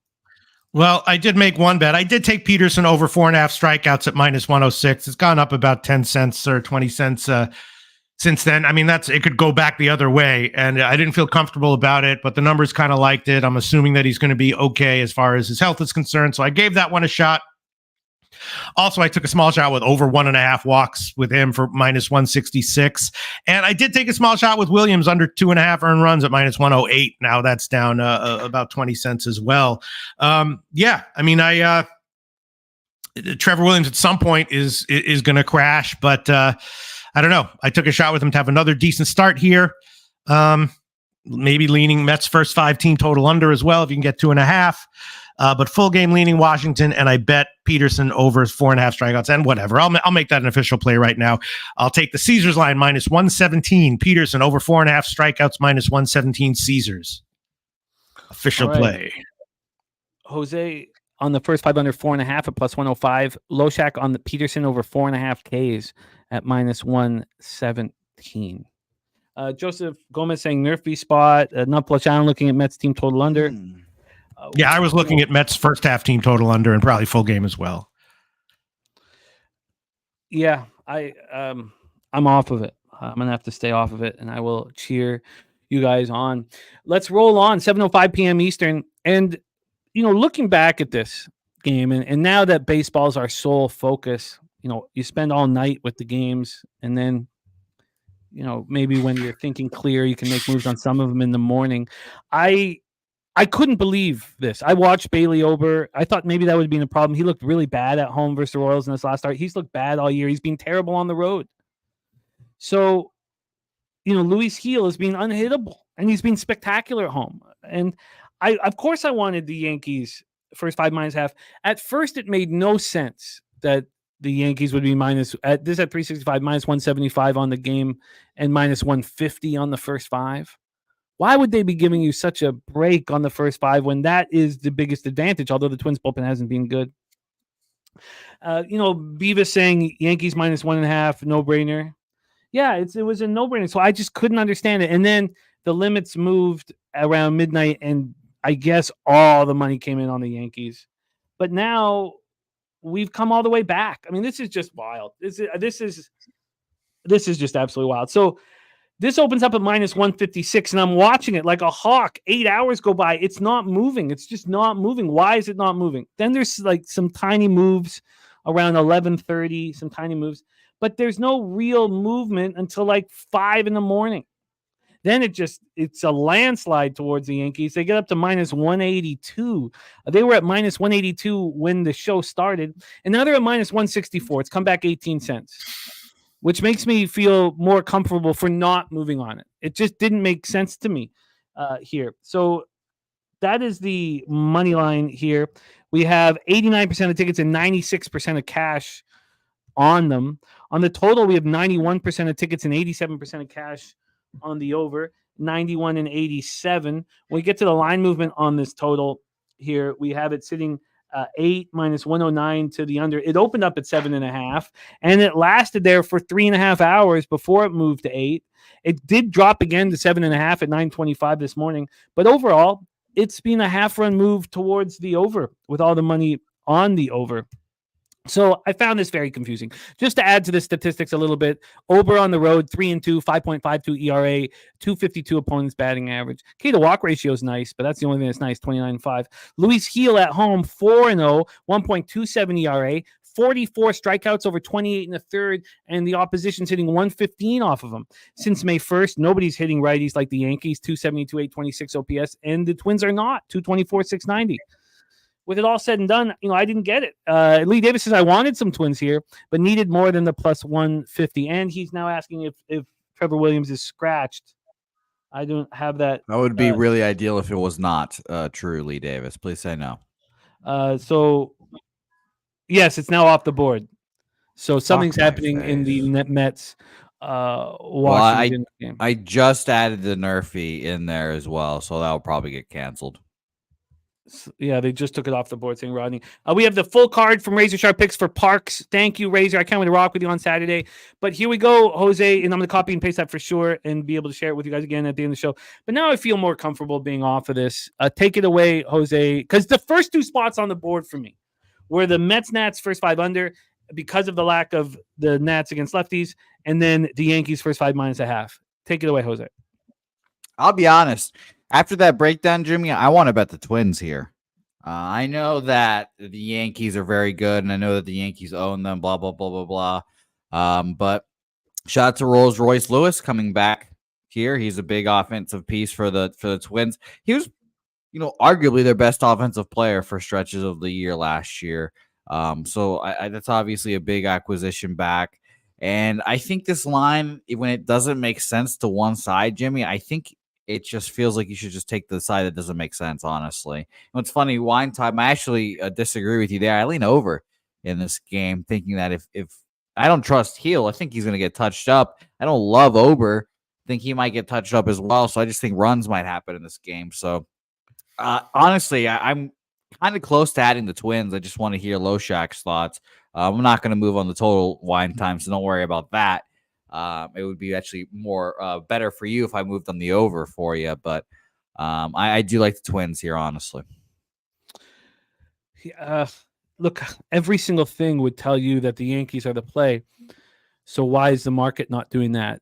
For those of you who are, bullish on the Yankees, but if it's working for you, then move on it. Lit picks. I'm a gamble till I die. Play day number 1, the Yankees first 5 run line.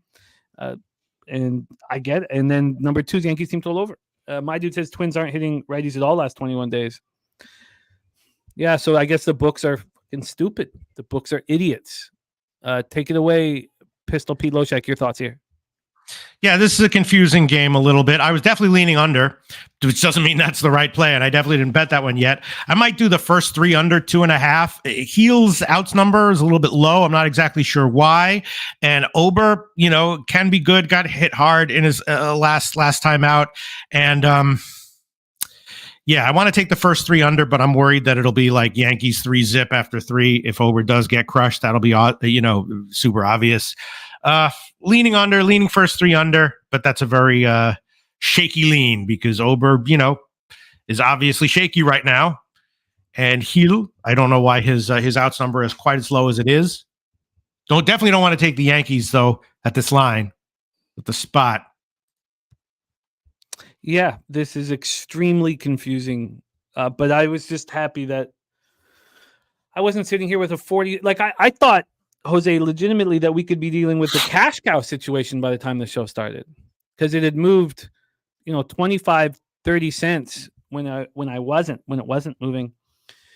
So there you go. All right, Jimmy, I'll take the first 3 under 2.5 minus 130 at Caesars. I'll take it. 2.5 minus 130, first 3 under. And I'll take the Twins full game money line. Wow, look at that. Okay, so let's lock you guys in. Very exciting action from both of you. Loshak on the first 3 under 2.5 at minus 130. Yeah. And Jose on the Twins full game. And what was the line on that? Let me double check for you here. Plus 152. Plus 152. Maybe this is a comfortable victory for the Yankees and for Heel, as a lot of you guys in the chat believe. I just, everybody's saying Ober will get hit for sure and all this stuff. It's just very confusing why the books would drop it to the extent that they have, why Heel's outs wouldn't be very high. Ober has got a ton of confidence, and he's champing to get on the mound here to show everybody what he can do, that his record isn't as bad as it indicates. But yeah, I think he's not a bad pitcher. And we've seen recently a lot of those pitchers that were like really streaking, like Ranger Suarez, Shota, guys like that have been touched up. So, these guys aren't invincible. They'll get touched up every once in a while. Beavis saying Heel just celebrated his birthday on the day off, possibly hungover. I can't believe Beavis tried to say that he doesn't even know picks from Dave. That was the funniest thing I saw in the chat all day today. Well, let's roll on to the next spot on the board here. 7:07 p.m. Eastern with the Baltimore Orioles 38-20, 17-8 on the road at the Toronto Blue Jays 28-31, 14-14 at home. We're at Rogers Centre in Toronto, Ontario. Weather is nice here, up here, so the roof will be open. 8.1 miles per hour, right to left, very slightly out. Then it becomes just right to left across the diamond. 71 Fahrenheit at first pitch. Let's roll on to Corbin Burns and Bowden Francis. Bowden Francis is expected to get the start off the IL. We are expecting him to get that start. We last saw him on April 24th. He's looked really good out of the pen. I know the numbers say 2-2, 8.59 ERA, 1.70 WHIP, but if you go to his game log, it's just the one spot. Bo Jackson saying Trevor Richards is on the mound tonight. Trevor Richards. So let me just. It's funny that Baseball Reference has Trevor Richards. And then RotoWire has Bowden Francis. And I don't know what the books have yet. I'm looking that up now. But yeah, it's just a little confusing still. Okay, wow. Yeah. Oh, and the books have Trevor Richards. Okay, so it's Trevor Richards. Okay, interesting. So that's going to take an extra second. Troy Torrance in the house. Nice to see you, Troy. Lee Davis has significant movement toward the Jays with Richard on the mound. Corbin Burns, 5-2, 2.35 ERA, 1.05 whip, 72 2/3, 71 Ks, 20 walks, 6 home runs. Last start was very nice. 6-1 win at home over the Red Sox. He looked very good. He's been good on the road this year. Much better at home, but good on the road this year. 194 opponents, batting average, 2-1, 3.60 ERA. Gift the Cartel says the Orioles have won Burns' last 3, but the Blue Jays, familiar with him back in May, didn't have nothing. 2 strikeouts, 1 earned run. I'm leaning Jays, but Jays don't score with runners on base. They're doing everything they can to move their lineup around, and starting Vladdy at third base to get Vogelbach a chance to play first and allow us to use one of our catchers as a DH. It's just, what Atkins and Shapiro have done is just horrific. I mean, you're missing offense. Well, where's Lourdes Gurriel and Teoscar Hernandez? I mean, those guys, they were just offense. It's awful. Bo Jackson says it's Looney Dog night in Toronto, so it's going to be packed. Stephen Harrison says Orioles is my favorite play yesterday, run line. I'll go back to him today. This Jays team is bad. Doesn't matter who is pitching. And the Orioles versus righties since May 1st, the Jays are actually hitting a little bit harder than them, which is wild.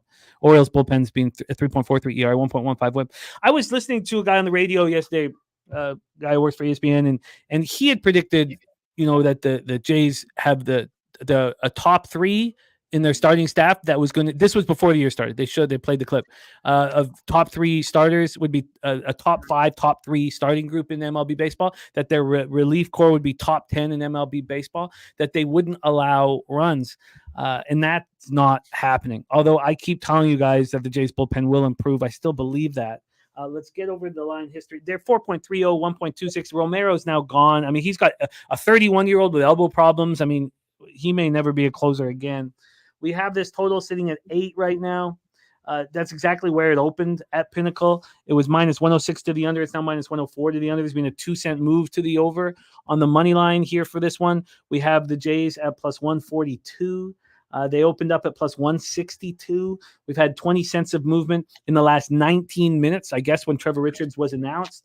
And when we get to the cash flow for this spot, we have 85% of the tickets, 85% of cash on the over, and 85% of tickets, 93% of cash on the Orioles. Jose Bouquet, take it away, Blue Jays, Orioles.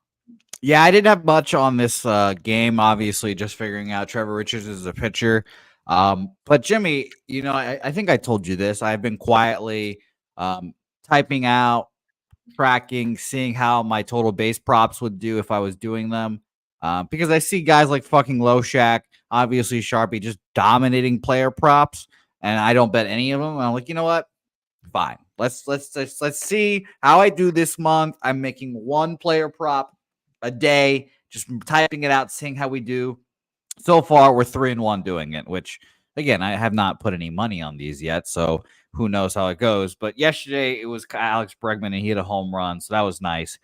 Today, it's kind of an obvious play because we all know Ryan Mountcastle loves hitting against the Toronto Blue Jays. So I just writing down Mountcastle as my total base prop today to see how it goes. Minus 106. I think Justin McKelvey's on it as well here.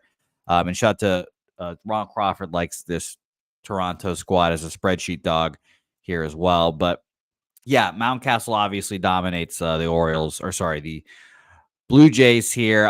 If you'll be shocked to hear this, Jimmy, he has the most home runs against the Blue Jays of any team he's faced, 15 this year. The next closest is the Red Sox with 10. So obviously enjoys hitting against the Blue Jays. I'll take it 1.5. But yeah, no action for me on this game sidewise. Is Mountcastle over 1.5 bases official?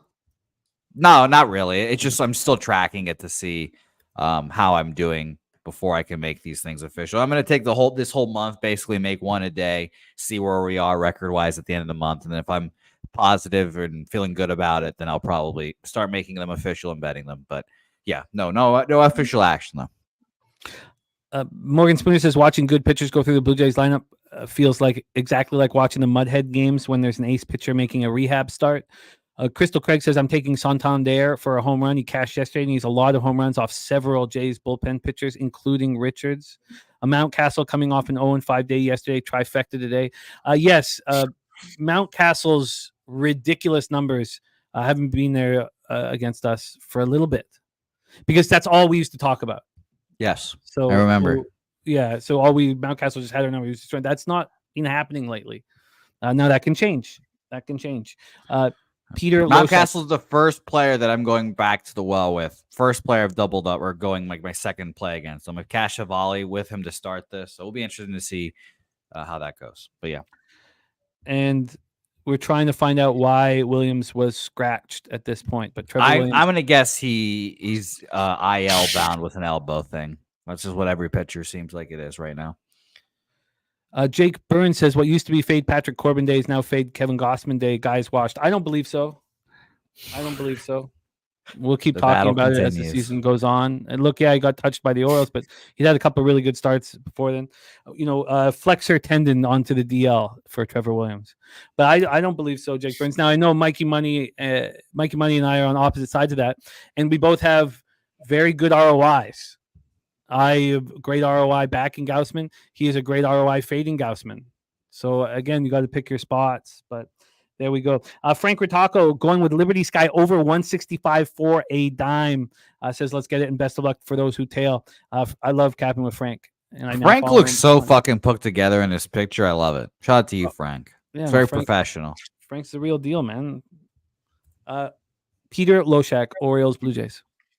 Yeah, I didn't really look into this game too deeply because there was no overnight line. Obviously, Burns is awesome. Wondering why his strikeout prop is a bit on the low side. I'm also going to take a small shot with his over 1.5 walks at minus 137. He gives up a couple walks here and there, and on the road, maybe the umps will, give the Toronto hitters a little bit of a boost. I don't know. This is a tough one. I mean, Burns is obviously extremely reliable, so over 17.5 outs, even at minus 200, might be worth the shot. What's your take on Toronto right now? You tell me, Jimmy the Bag. You got Toronto going up against a pitcher like Burns, who is extremely consistent and reliable. Not quite lights out, but definitely excellent. What's your take on this situation?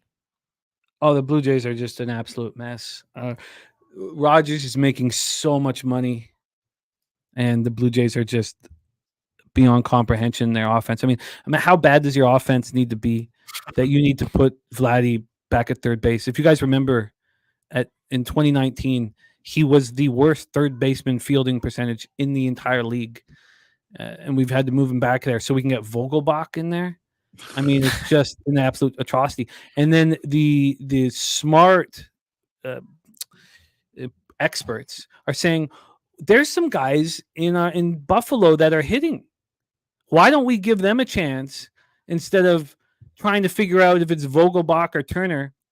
They're both washed. Now, Vogelbach had a good 3 days, right? He went 5 for 9 over a 3-day run. So everyone's like, oh, we got to get him in the lineup. I mean, that's how horrible this offense is. It's absolutely atrocious.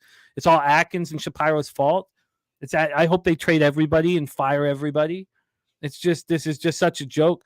Now we got Springer for 2 more years at 25 mil. He's either batting 7th or 6th. He's been a little better since we moved him out of the one hole. It's just absolute abomination what they've done with this franchise. They should all be fired, and they should all be robbed on their way to the car once they're asked to leave the building, and robbed and beaten. It should be both. It should be tick both boxes. Fuck them up and take everything.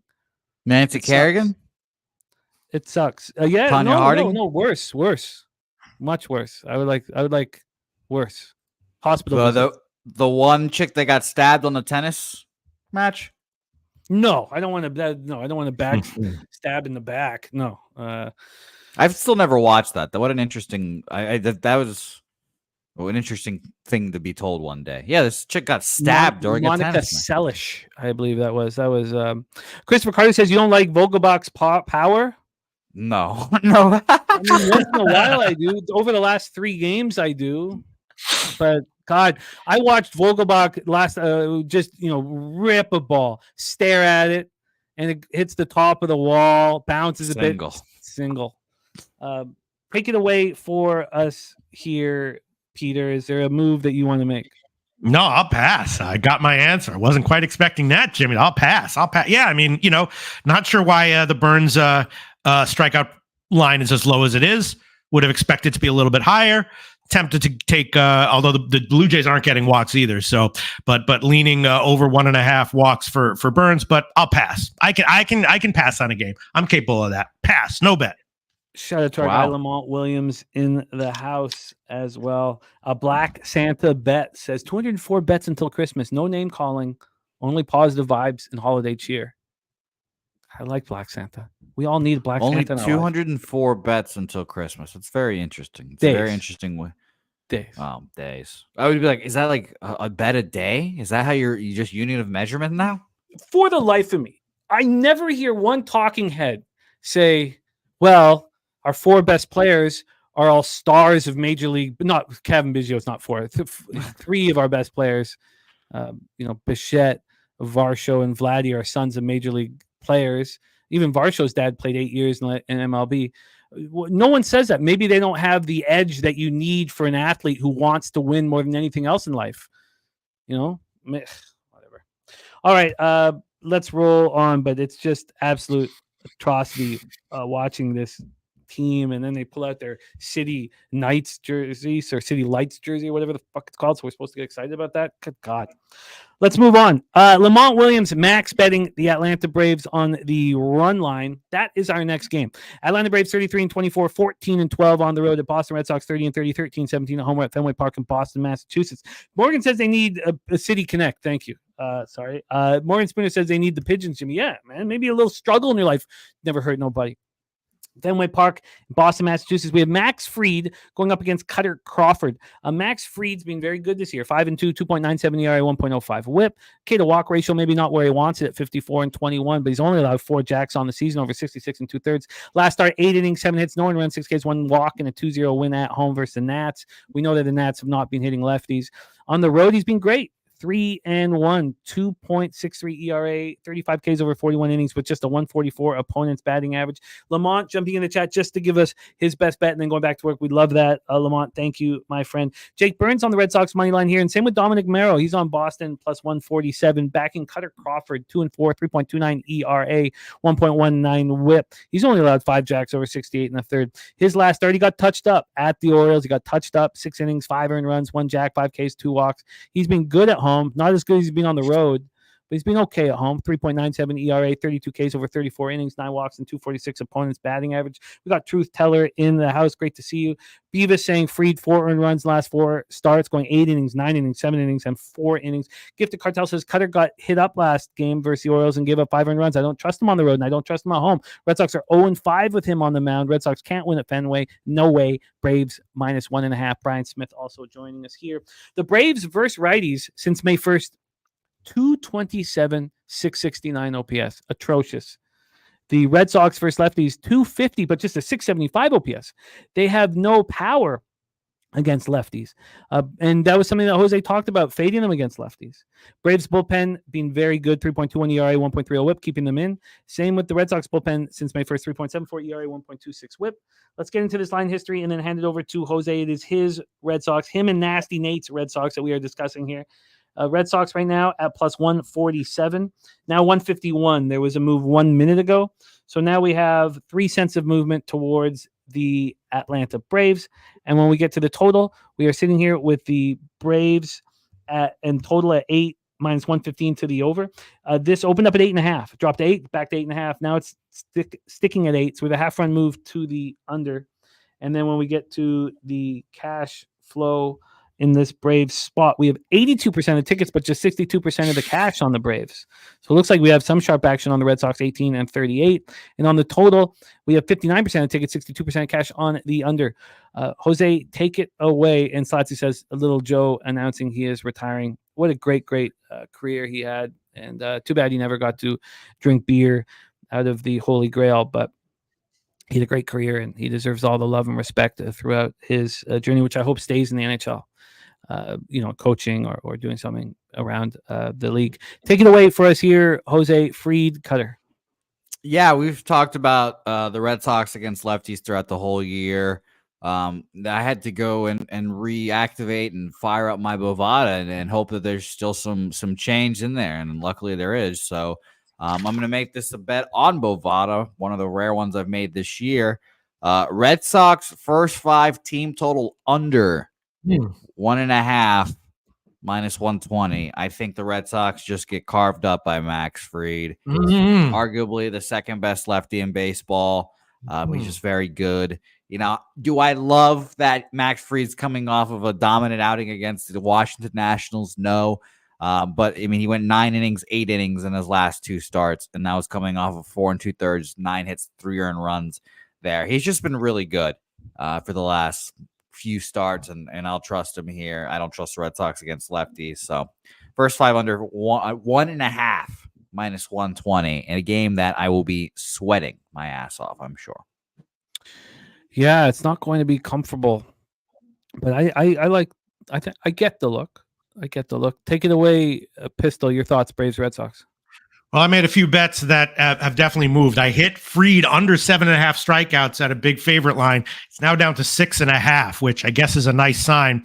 I don't know if I want to give 6.5 though as an official play. And I also hit Crawford under 17.5 outs at minus 119. That's dropped to 16.5 as well. I might give that, although if it lands on 17, that's gonna be annoying. And I gave Crawford over 5.5 hits at minus 106, and that hasn't moved at all. So I think I might give that one. And I'm seeing some plus money around. You know, Crawford, 2 starts in a row that have been a little shaky. He's pretty solid. There have been some, I think in these shows, I bet his over strikeout props, and they're like 4.5 or stuff, and one with it more off. Oh, may have lost Pistol there. Oh, he's back. Okay. Oh, sorry. No. Oh, hey, give us a. No, here we go. He's back now. All right. Hello, Pete. Welcome back. You lagged out there for a second. Say that again. Where did I leave off? What was the last thing I said? I thought you were talking about, like women's genitalia. About that Chinese buffet you were at. Yeah. Oh no. Can you hear me right now? Can you hear me? Yeah. All right. Yeah. Crawford, I like his over 5.5 hits at plus money, and under 17.5 outs, although it's dropped to 16.5. So I obviously like that a lot less. I bet Fried under 7.5 strikeouts at a big favorite line. I don't think I can give it at 6.5 though. And I'd be leaning Boston here at the line, but under, but not going to bet either of those. Is Crawford going to be official? Yeah, I'll take. Oh no! Right when we're gonna get the info. Yeah, I think I might have caught this or missed this. I'm not sure. But Pete was talking about. Oh, Pete, welcome back. We didn't get your bet. Should I restart my computers or my modem? Over 5.5 hits plus 104 at Pinnacle for Crawford. Over 5.5 hits at plus 104. We'll give it one more try here, Pete. If you keep freezing, then just go ahead and do that. But sorry, actually plus 110 at Bet Online. Plus 110 at Bet Online. Plus 110 for over 5.5 hits for Crawford. Jose on Red Sox, first 5 team total under 1.5, and I'm not on this spot. We have a very interesting. Go ahead. Okay, sorry. Go ahead. No, did you want to add anything to that? No. Go ahead. We move on to start talking about the buffet again. Yes, we'll be all ears if it is. Yeah, he said the food looked great, but the women looked better. I think you had to replace women with whatever. Wrigley Field, Chicago, Illinois, White Sox, Cubbies. And it's going to be a fun game here, a night game at Wrigley. Chris Flexen going up against Shota Imanaga. Shota coming off getting lit up and smoked. Deacon says, thanks for not wearing that POS St. Louis cap. You're welcome. D-Mall 711 getting ready to rock with us. So let's get that cash. Flexen last start, 5 innings for its 2 runs, 6 Ks, 5 walks, 3-1 loss at home versus the Blue Jays. I kind of like Flexen. It's something I got to stop liking him. Obviously, I'm afraid to bet the White Sox. Shota Imanaga, they love him, by the way, in the clubhouse. They love him in the bullpen. They love the kid. Maybe, you got to have more than just character to succeed in Major League Baseball. Shota Imanaga coming off getting touched. getting touched. We talked about, a lot of us were on Shota Imanaga. I said I couldn't because I hadn't been making money off of him all year, and I didn't want to be late to the party and early to the funeral. That's what happened. 7 earned runs over 4 1/3. Finally got touched up. At home, he's been unhittable. 2-0, 1.20 ERA, 32 strikeouts over 30 innings with just 2 walks. 182 opponent's batting average.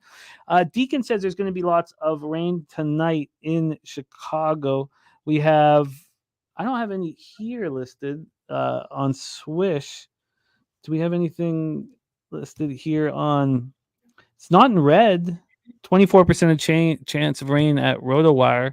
0% here at Swish. 10.5 miles per hour right to left. I'll take a look right to left, but slightly out. And then it's out to left field. I should just say it's out to left field. 10.5 to 8.6 miles per hour. Mally Mal said Sharpie said his routine was off. Yes, because he warmed up in that Cardinals game. That's absolutely right. Thank you, Mally Mal. And Beavis saying over 9 runs here at Wrigley.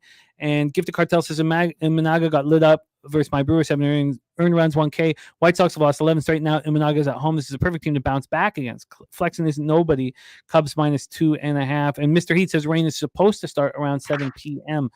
So Flexen has been better on the road than he has been at home. 4.76 ERA, 20 Ks and 5 walks over 22 2/3, 226 opponents batting average. Pretty good. The Cubs are hitting 216 with a 685 OPS versus righty since May 1st, not hitting them at all. And White Sox aren't hitting lefties, 228, 645. And the bullpen is pretty much a wash. So here we go. Let's get into the line history here on the total. We're sitting here with a 9.5. This opened up at 9. Interestingly enough, opened up at 8:05 a.m. At 8:11 a.m., it was an 8.5.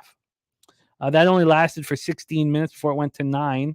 And then 9.5 at 11:11. And it stayed there. And it's there right now. So we have a half run move to the over. It is just -108 to the under, -104 to the over. So pretty legit move towards the over. On the money line in this battle of Chicago, we have Imanaga -283. He opened up at -280. He did go down to -270, but he's back at -283. And then when we get to the cash flow for this one, we have 65% of tickets, 58% cash on the over. And on the money line, we have 93% of tickets and 97% of cash on the Chicago Cubs. Take it away for us here. Pistol Pete, Loshak, White Sox Cubs. Oh, okay. You're starting with me, not Jose? Sorry. You're right. Sorry, Jose. No, that's fine. I'll go. I will. I made a few bets on Flex and getting touched. I understand that, they love him in the dugout and everything, but I just the numbers indicate that this is not a good spot for him.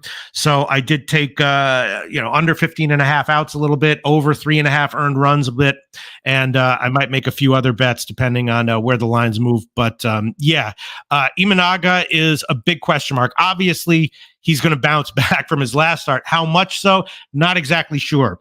When he gets into a groove and he's doing it start in and start out every 5 or 6 days, then we can reliably bet on that to continue. But I want to see it before I'm willing to blindly bet on a big bounce back from him. Although if it does happen, wouldn't be a surprise at all. But I think the better bet here is just that the Cubs hit. Cubs first 5 team total over, maybe. Again, Flexen could come out and be good, but I'm willing to bet that that's not what happens. Jose Bouquet, do you have a plan of action? I do. This is -300 at Bovada. And I do think the regression monster is coming for Shota Imanaga here. And I'm right with you, Morgan Spooner. He's looked like the best pitcher in baseball all year this year. But he's never been that. He's not Yamamoto, yes, you can tell in the contract sizes. I mean, he gave up the most home runs in the MPB last year. I think that's the Japanese league. I really think that he could regress a little bit, honestly. And it's definitely helpful that you've got another time around the order, but there's now footage and film on him, and everyone's starting to learn a little bit more. And I get it that he's being like a pitcher's pitcher, throwing 90-mile-an-hour fastballs and getting through there. But, I think the White Sox are alive in this game. I really do. So I'm going to do the full -300 fade here against the Chicago Cubs. So first 5 full game and team total for me for the Chicago White Sox here. Wow. Big rivalry game, obviously. I want the wind howling out. I want it blowing out as hard as it can because at the end of the day, Shota is a fly ball pitcher. And if he isn't if a fly ball pitcher comes to Wrigley when it's blowing out, I will take it. And yeah, Joe Yokovich, I do like Tommy Pham fucking getting a little brawlic with the Brewers. Wilson Contreras was about to get his ass whooped. And we all know Tommy Pham's about that life. And I think, that vibe's going to be good for the Chicago White Sox. So first 5, full game, team total for me. Team total is 3.5, minus 110, or sorry, minus 101, excuse me. And shout out to Nufflush Allen for imploring me to do these team totals. And actually, it's even money. I lied again. So we just got to tick down. Full game plus 240 and first 5 is plus 210. Whew. Big time. Jose going all in, fading the Cubs in this rivalry and fading Shota Imanaga. Robert Franklin joining you on White Sox money line. Pistol Pete Loshak, your plan. I'll make an official play. I'll take Flexen under 15.5 outs minus 157 at Caesars. That's the best line around. I'll take it. Flexen under 15.5 outs minus 157 at Caesars. So maybe if he goes 5-3 and the 3.5 earned runs loses at plus money, it's very tempting. But and okay, if he gets 5 1/3 innings, all right, I'll eat the loss. But I'm willing to bet that he's that he either gets hit early or has an okay start and gets yanked after 5. And DJ right with you on that call with Flexen. There you have it. Minus 155 at BetOnline. So shout out to Deacon as well. Hell yeah. Wait. 15.5 outs is 155? Yes. Okay, because I'm looking at it right now. I'm okay. Thank you very much. I will take that. I'm setting myself up for Deacon to just come in tomorrow and fucking body slam me, but this is going to be fun. And by the way, it's the DraftKings, not BetOnline. Excuse him. Okay, I'll take that. I'll take it. Yeah, I was looking at BetOnline. Right? Okay. You are locked in, my friend. Jose and Pete both moving on this spot. Let's move on to a spot that I've moved on. Unfortunately, on the other side of Pete here. Not a good place to be. For those of you joining us late, Peter Loshak and MLB 57 on our show, 57-32, 64% plus 20.9 units with an ROI plus 18.8%, average line minus 117, and on his way to become just the second capper that we've had on our show that's weekly at least to go 60%.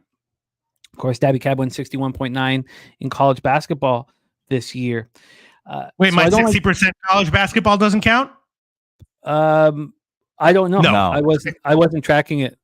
Okay. No, it doesn't, Pete. No, it doesn't. That's the answer to that. I'll take it. I didn't track it.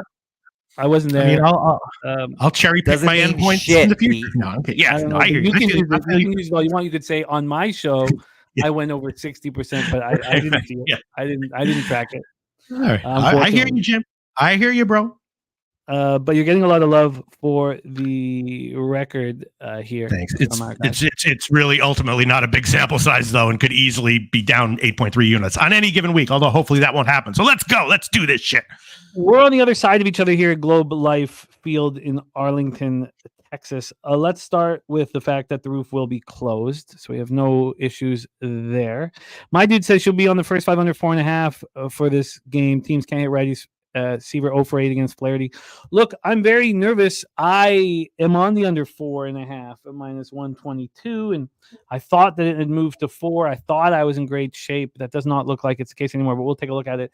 Dunning and Texas here sitting at minus 109, opened up minus 101, 8-cent move towards them.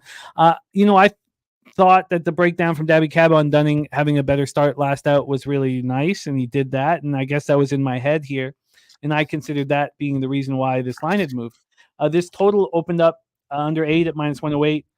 It's now under 8 at minus 111. There's been very little movement on it, which makes me nervous as well.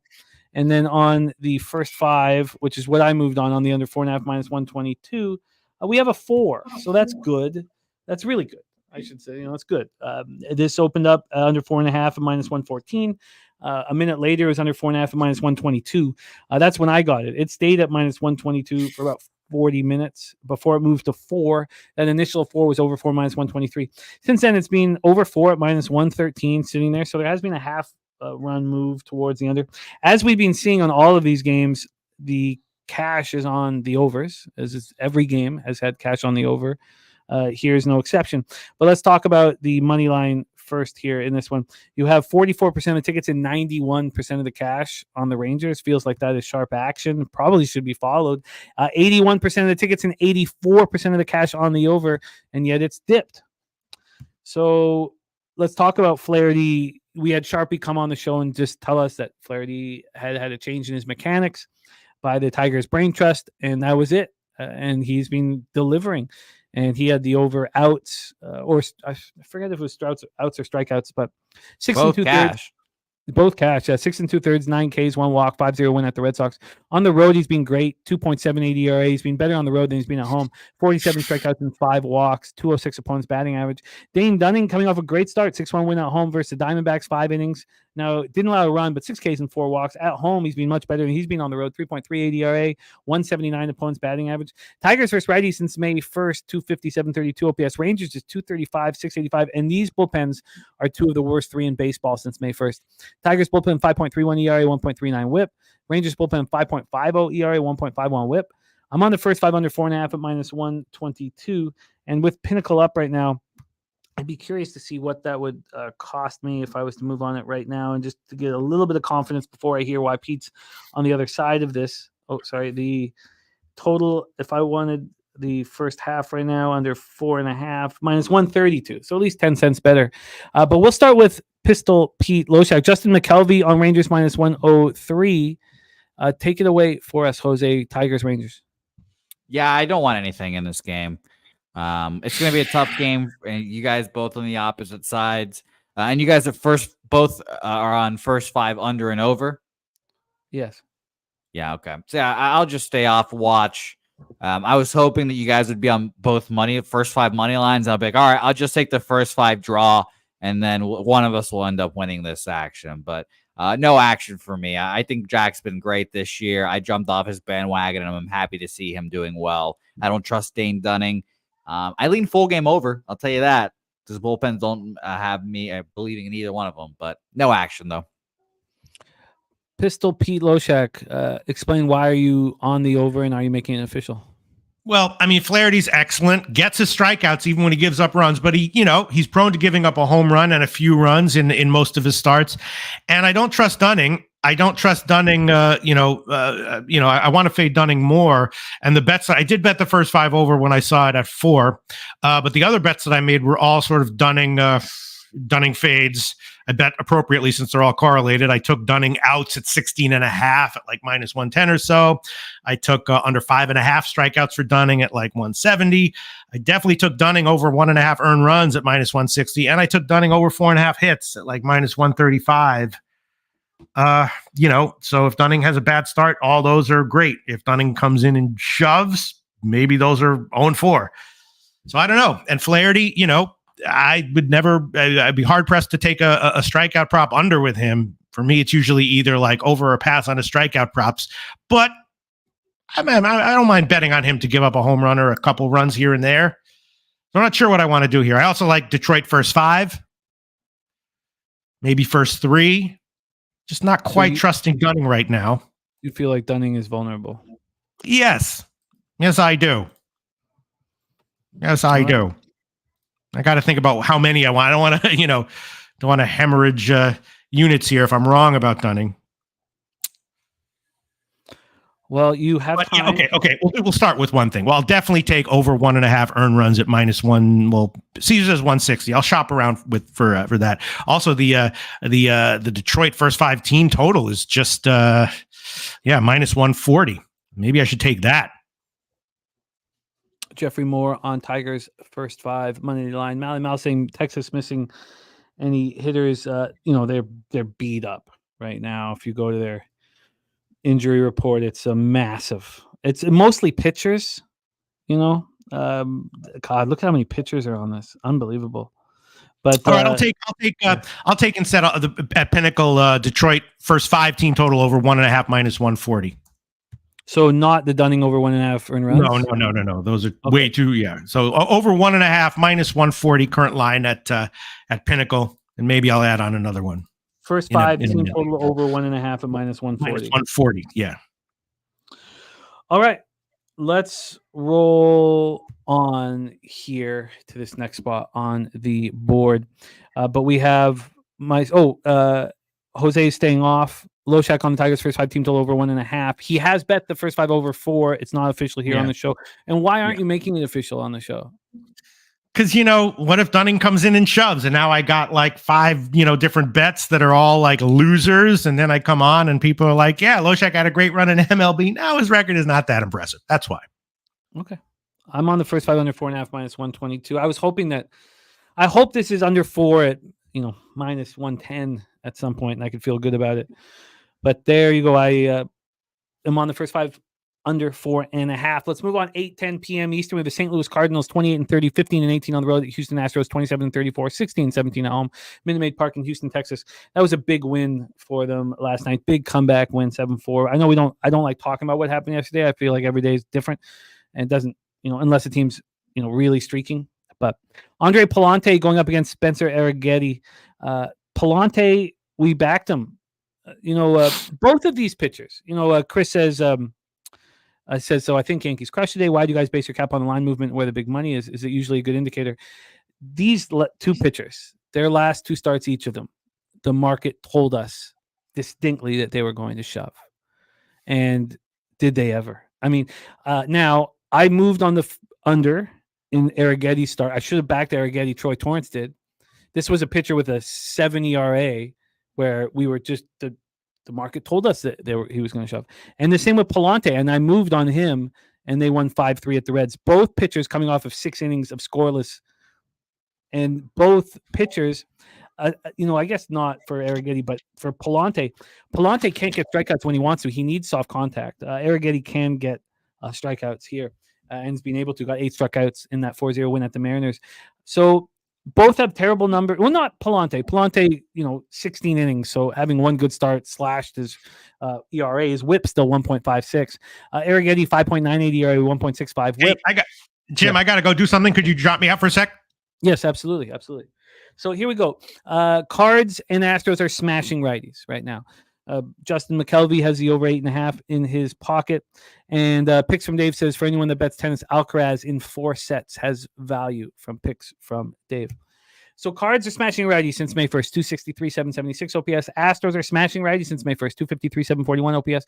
Astros bullpen's been lights out, 2.24, ERA 1.09 whip, while the Cards bullpen has been much better. Maybe not much better, just been good as the Cards have been on this really nice run for a little while. So let's get into the line history here for this one. We have the Astros right now sitting. Oh, okay. Sorry. I've got the first 5s up. So for the first 5 total, this opened up at 4.5 and it moved to 5 at 8:20 p.m. last night. It's at 5 right now. So we have a half run move to the over, which means we expect the full run move as well because these bullpens have been full game move as well because these bullpens have been so good. And that's what we have here. We have this at 9. Opened up at 8.5 minus 112 to the over.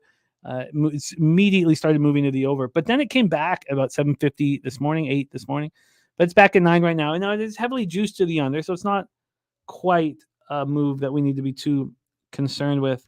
And then on the money line here, we have the Rangers sitting at minus 109. They opened up. Oh, sorry, the Rangers. What am I doing? Sorry, my bad. Sorry, apologies. We have the Astros sitting at minus 154, and they opened up at minus 142. So 14 cents of movement towards the Houston Astros. And when we get to the cash flow, 94% of the tickets, 95% of the cash on the over, and 86% of the tickets, 82% of cash on the Houston Astros. Jose Bouquet, take it away, Cardinals Astros. No action here again, but I think Spencer Getty's starting to figure his shit out. And definitely be a pitcher that we could trust a little more now. I'm seeing 8.5s pop up here. I'm going to refresh here real quick just to make sure. I haven't done it in a while. Nope, 9s across the board now. So interesting. I thought their 9s were going down to 8.5 again. I was semi-interested in another Arrighetti good start here. And Palante doing his thing, but I ultimately will just stay off this game. I saw who was it? I saw someone in the chat say that they liked Professor Chris saying this game is a pick'em for his model, and he says bet the Cardinals here. So I probably lean Cardinals as well with you, Professor Chris, because you guys know how I feel about the Astros, about not being a good team this year, et cetera, et cetera. But I think Arrighetti is starting to figure it out in the major league levels. So I'll stay off this game as well and see how Arrighetti does.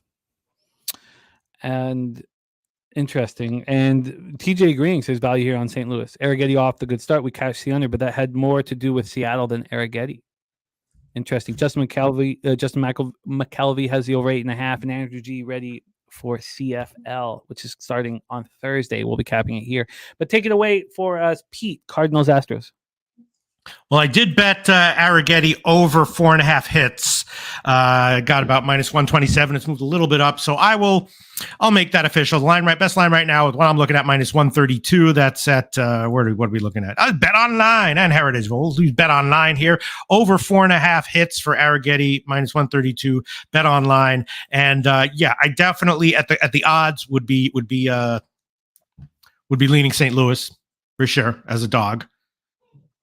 Slightly into the under as well. Well, I would like to give a shout out to Professor Chris. Nice to have him back in action with us. Great capper. Yes. Arrighetti over 4.5 hits, -132 for Peter. Anything else you want to add before we move on to the next spot? Nah, I'm still stressing out over this Detroit-Texas game. Look, do I want to give 7 plays on it, or am I totally wrong? I'm still staring at the Texas-Detroit game, but let's move on. Just Arrighetti hits over. You have time still. You have time. Let's move on to the next spot on the board, because not only is it the Taint play of the day, but we have the corner of Taint and Bag Boulevard here on the Rockies. Now, he was I thought I copied and pasted it. Was the Taint play of the day first 5 or full game, or what exactly? Do you have it? I can't find it all of a sudden. Do you have it, Jose? I do not. No, I couldn't find it earlier. I knew it was the Rockies, but I assumed it was first 5, but I couldn't find it earlier. So let us know, obviously, in the chat. I assume it was first 5 as well at +105. I'm certain. I remember it was first 5 at +105. Now, I got the first 3 at that number, which is rare. Because you get such a bad number. I moved on this early. I got +121 on the Rockies first 5. Yeah, Taint was Colorado first 5. So we are both on the first 5. Pinnacle was hanging a +121, 16 cents better than what was available earlier this morning. We'll go over the line movement, but I love being on the corner of Taint Boulevard. And shout out to our guy, Matty Ice.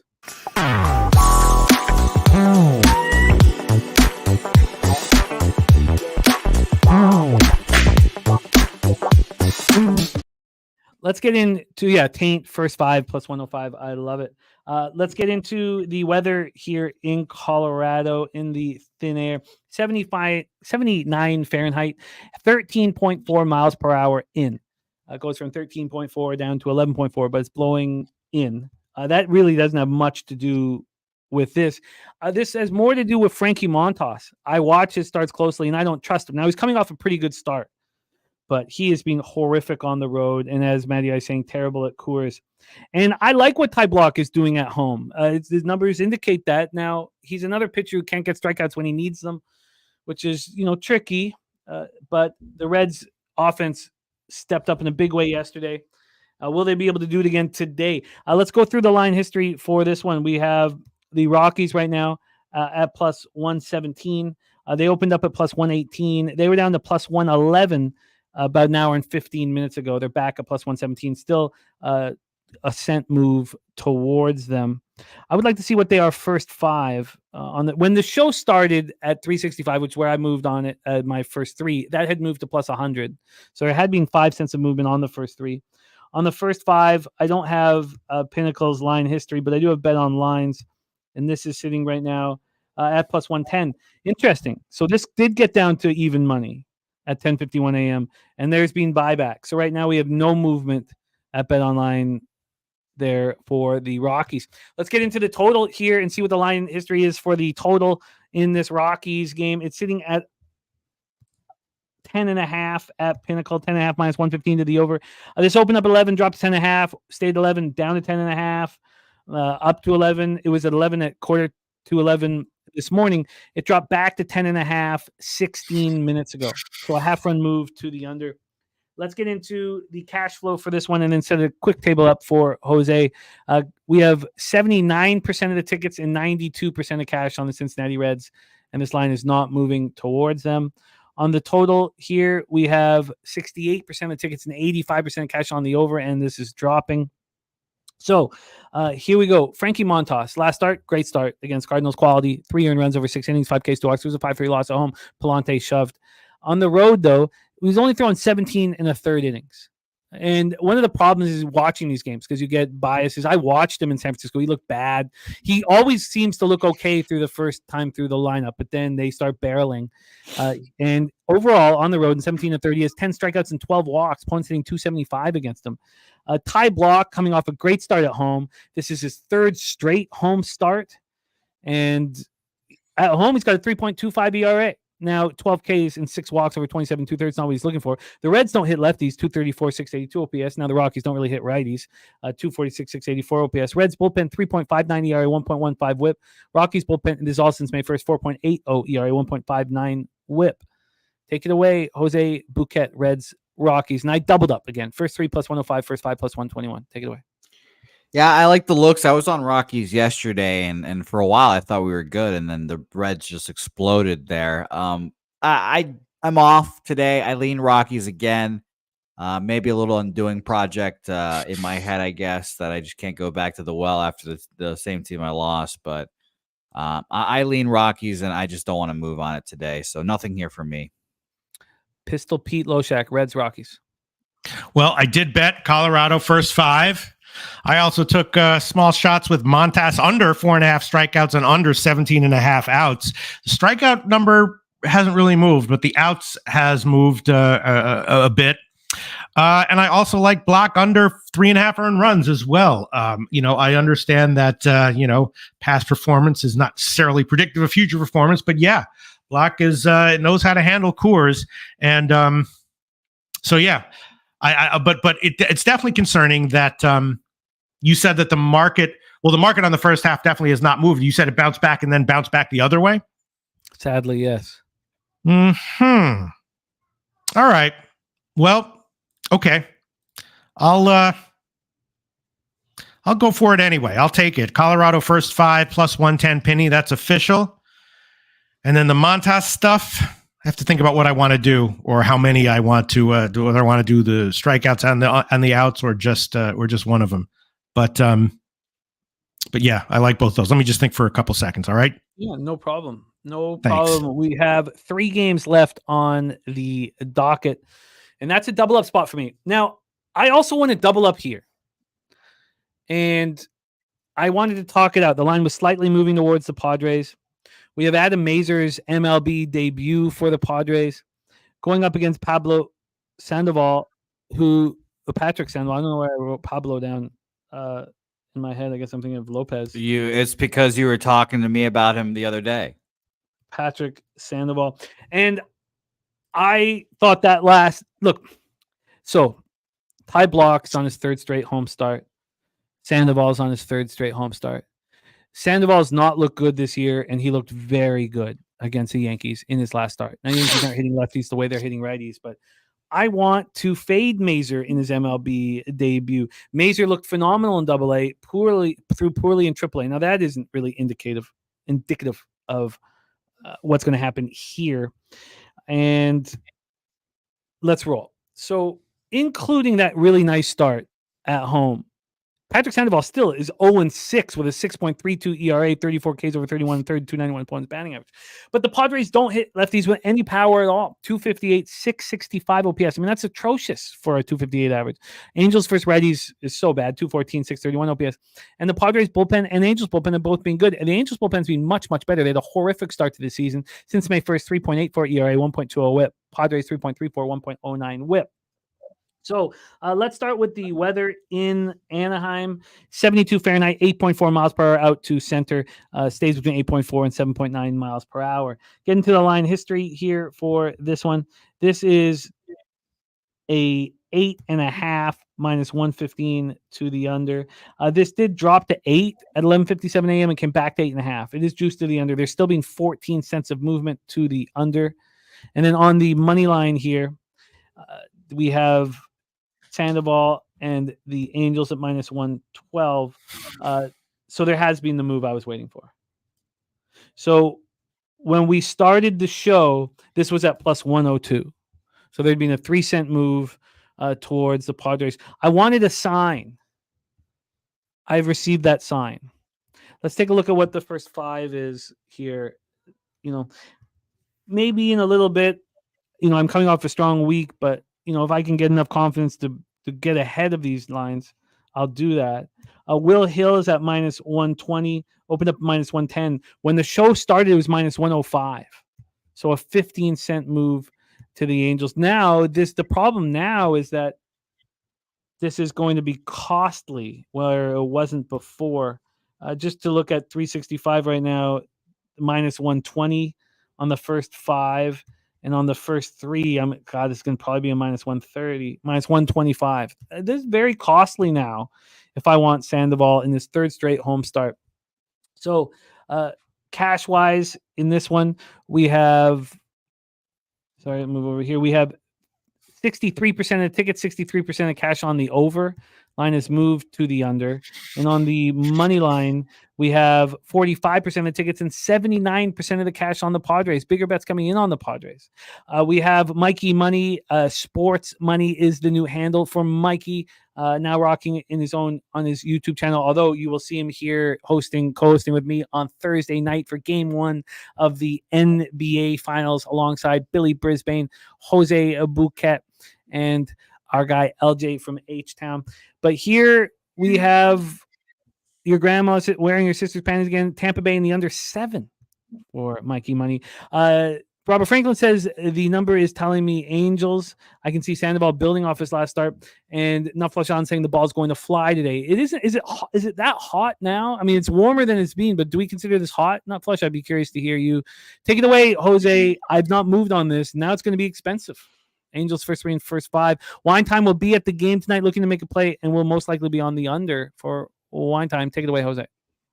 No action. I don't trust Patrick Sandoval after a good start. Unfortunately, it feels like it's good start, bad start, good start, bad start.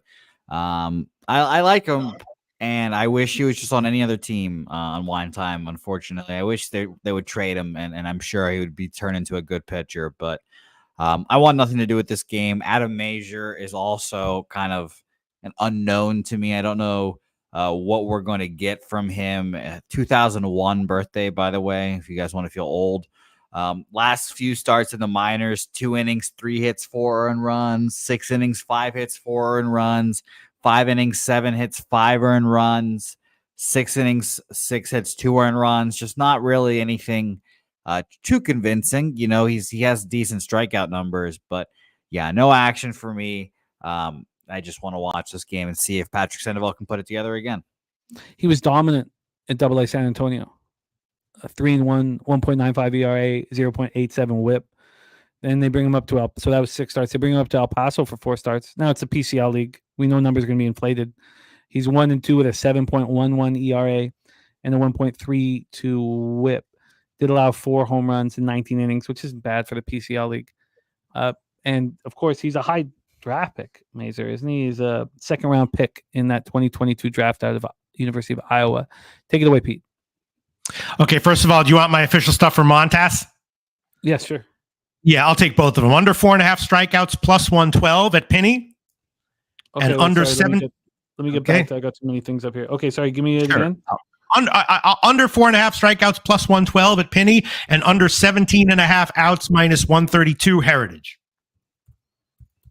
Under 17.5 outs at minus 132. 132 Heritage. Yep. Okay, you are locked in. Profile over 1.5 bases, a plus 140 for Justin McKelvey. Was very close to being my total base guy today, Justin. So now, Pete, Padres, Angels, Mazer, Sandoval.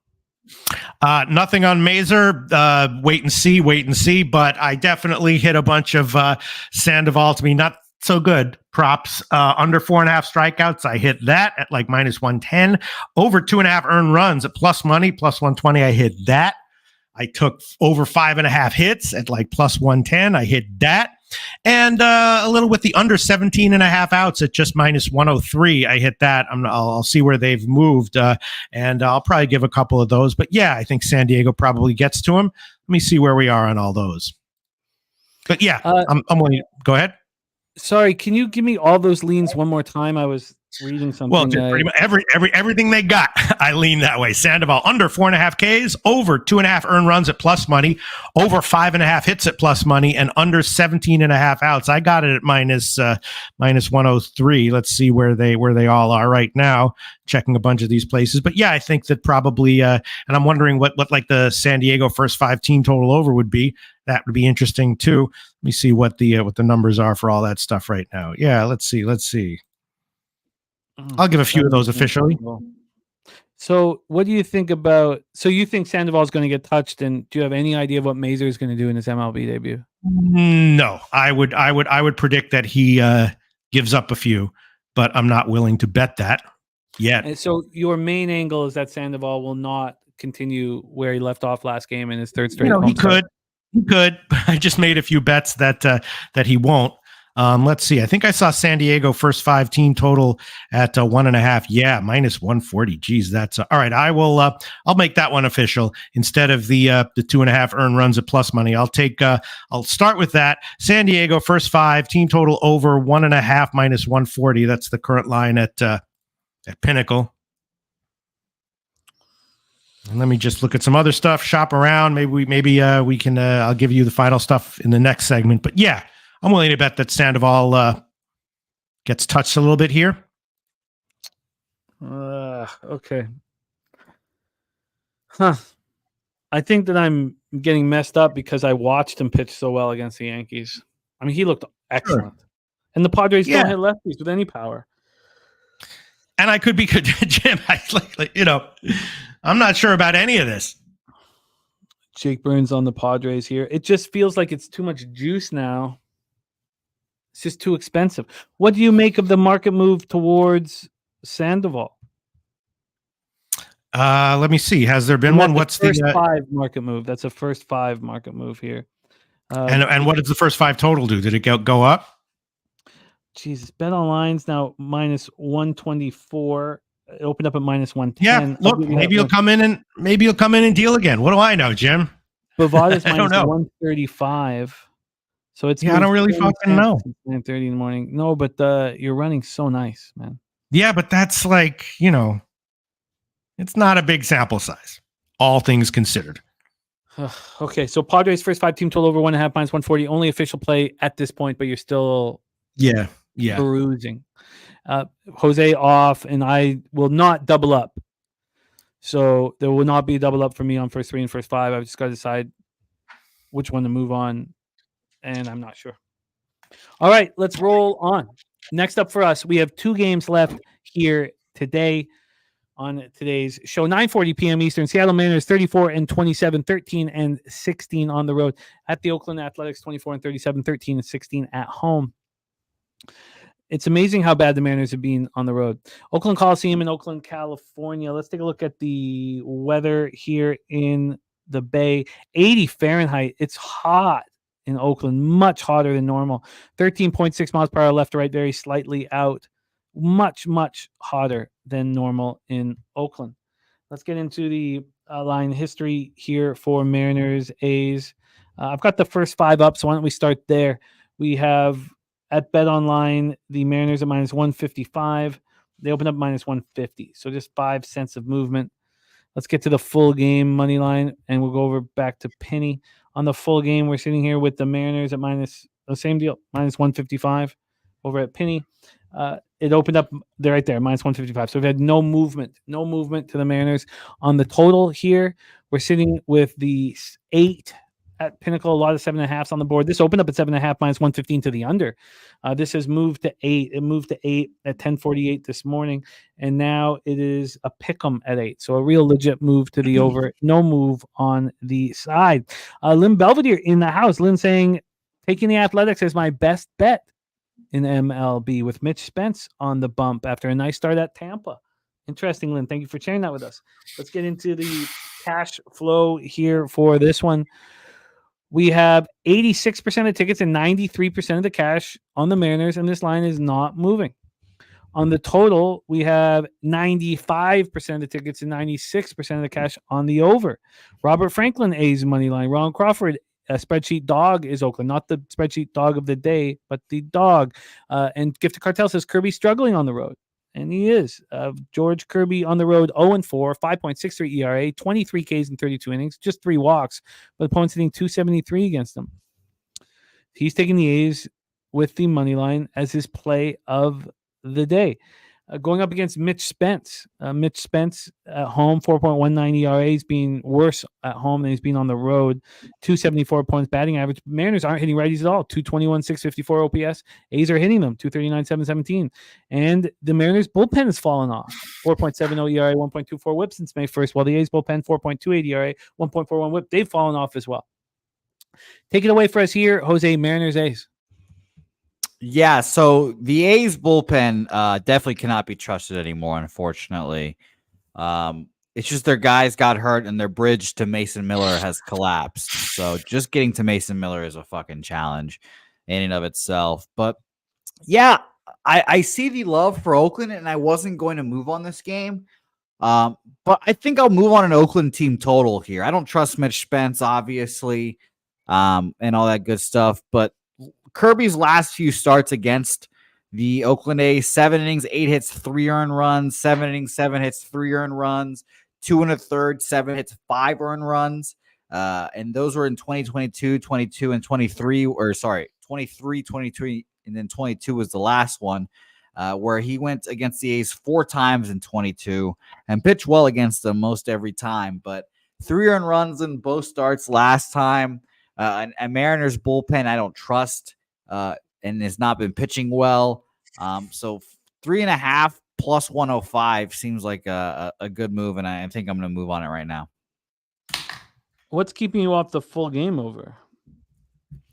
That's a good question. I don't hate the full game over. I'm just more, I guess, isolating the Mariners and not having to worry about what Mitch Spence is going to do.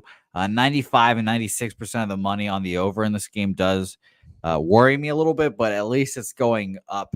Minus 125, 7.5s and 8s popping up as well. So I don't necessarily hate the over as well. Very, very, very interesting. Your A's team total over 3.5. You got it what? 3.5 it was plus 105. Plus 105. Pistol Pete Loshak, Mariners, A's. Oh, Pistol Pete Loshak's not there. Hold on. Sorry. I'm just, I got to figure something out. What the fuck's going on here? Hold on. Down there? What the hell was going on down there? Could you give me just give me Who's one moment? Who's sucking you off, Pete? Oh, Jesus. Or is he? Well, okay. Well, let's give him a second. A lot of interest with what's going on down there. He's back? You good, Pete? No, I gotta just get. I'm definitely gonna take. I'll be back. I'll be back. Just let me figure out my plug isn't plugged in. I gotta just figure this out. But just give me a second, all right? His whole shit's about to die. Jeez. His whole shit's about to die. That reminds me at a poker table whenever Joel Wamsley would drop chips because he was such a booze bag. Whenever he would drop chips, Brent Butt would hold his head down and go, oh, and we would laugh every time. We laughed every time. There was not one time that I didn't laugh at Joel. That's a good gag. That's a good gag. It's a great gag. It's a great gag. So A's team total over 3.5 plus 105. I think this is an over. 95% of the tickets, 96% of cash. A lot of money on the I'm over. fucking back, baby. At least it's moving. Pete, what's your plan here for A's Mariners? All right. First of all, chuck on Sandoval over 5.5 hits plus 118 at Bet Online. I don't like the fact that it's headed down at these sharp books, but I'll take a shot with it. Sandoval over 5.5 hits plus 118 at Bet Online. Okay, so you're already on the first 5 team total over 1.5 minus 140. You're adding Sandoval over 5.5 hits at plus 115. Yes. All right. Morgan Spooner says, "Well, I'm glad the day I picked to fade the A's. Are they? Actually, sorry, Jim. It's getting worse. 124 at Heritage. I'll take that. I'll text you this, obviously, as I always do. But over 5.5 hits plus 124 at Heritage. Yes. Okay. Let's get it. The A's have 14% of the tickets and 7% of the cash, Morgan. So let's not think that our chat is the public, because 14% of the tickets and 7% of the cash. If we are to believe these numbers, then they are certainly not a public dog. Now our chat believes them. He says he's never heard so many cappers on the A's. No, I feel you, but remember, that's just our chat. That's not indicative of what the public is doing, if we're to believe these numbers. So over 5.5 hits at plus 124. Pete, take it away with Mariners A's. It's a bit of a tough one. Obviously, Kirby is much, much better at home so far this year. Whether or not that is likely to continue in Oakland, I'm not exactly sure. But as you said, it's kind of hotter weather in Oakland today. If I was going to bet this one, I haven't bet it yet, but I might. I would take running the first at plus money. Spence is a bit of a wild card. My number's like under 2.5 earned runs for him, but also over 4.5 hits. So like over 4.5 hits, a little bit more. Running the first, yes. And that's what I'm thinking about right now, Jim, although I might pass on the game. But yeah, it's an interesting situation here. Mikey Money says the Mariners are 25-2 off a game in which they allowed fewer than 2 runs, scored 5 or fewer runs, hit into at least 1 double play, and hit at least 1 home run. Kind of a unique spot there, he says. All right, I'm going to move on the over 8. I think there's going to be offense in this game, even though these two teams don't hit much, but the A's do. And Ron Crawford said Seattle 192 average versus right-handed pitching. Yeah, and since May 1st, it's a little better. 221, 654 OPS. All right, I'm going to move on the over 8. I think that the Mariners bullpen's been so bad. It's hot. I think that we can get some runs there. Let's talk about the last spot on the board. And this one is very interesting because of my inability to nail down when Kyle Harrison is going to have a good start. That's part of it. Another part of it, and was already told by Nutflush Allen.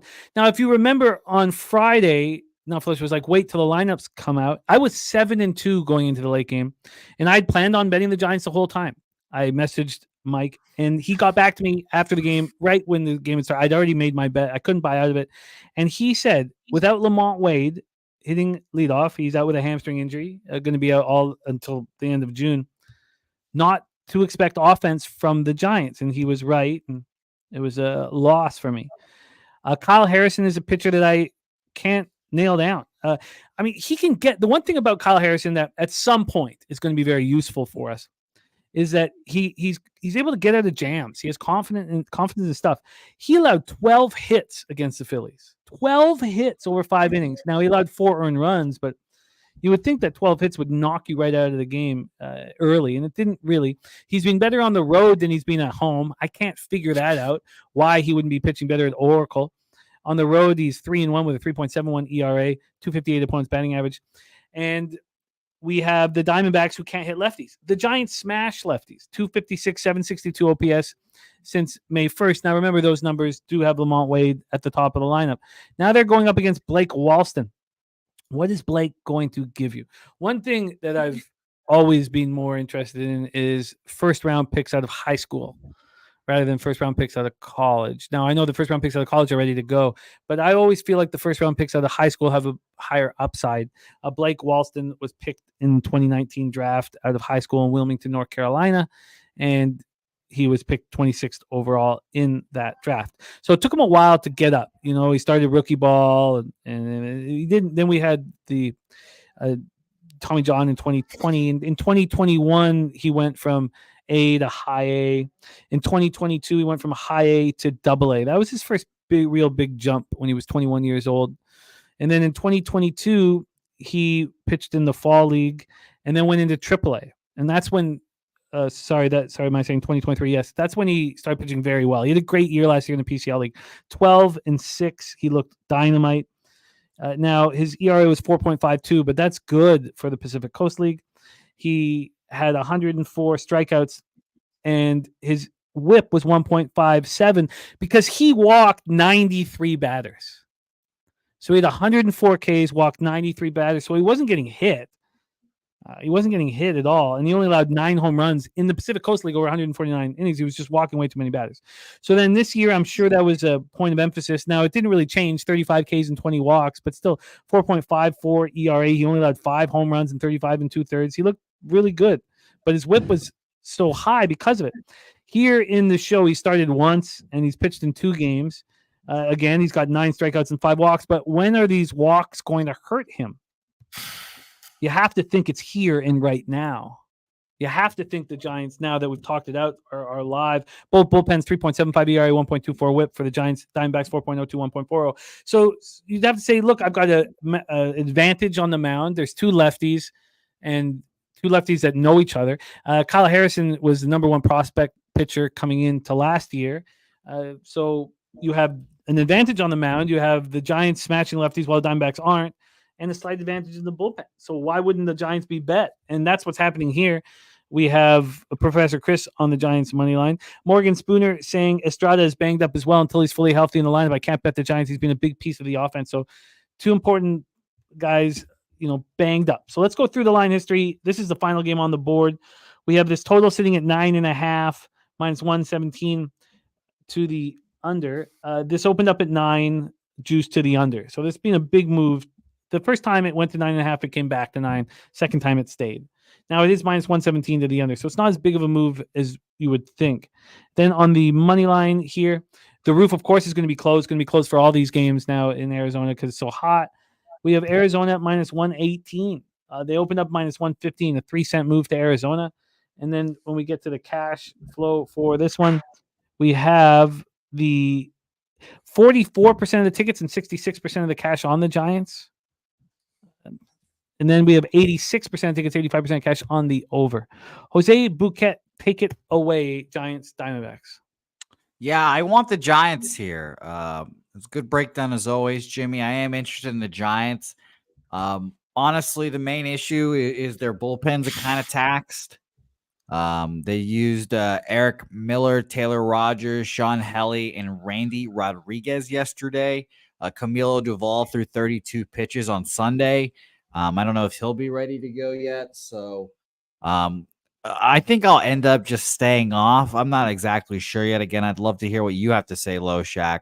And I told you this yesterday, last time I saw you, Jimmy, I believe, that I told Loshak that he's the hardest capper to tell whether to tailor fade Loshak. He's just like, you never know what to do with him. He'll give out a play. It's like, if it loses, it loses. And it just goes back and forth and all that stuff. So I don't know if Loshak is to be tailor faded all the time, but I would love to hear what you have to say about this game.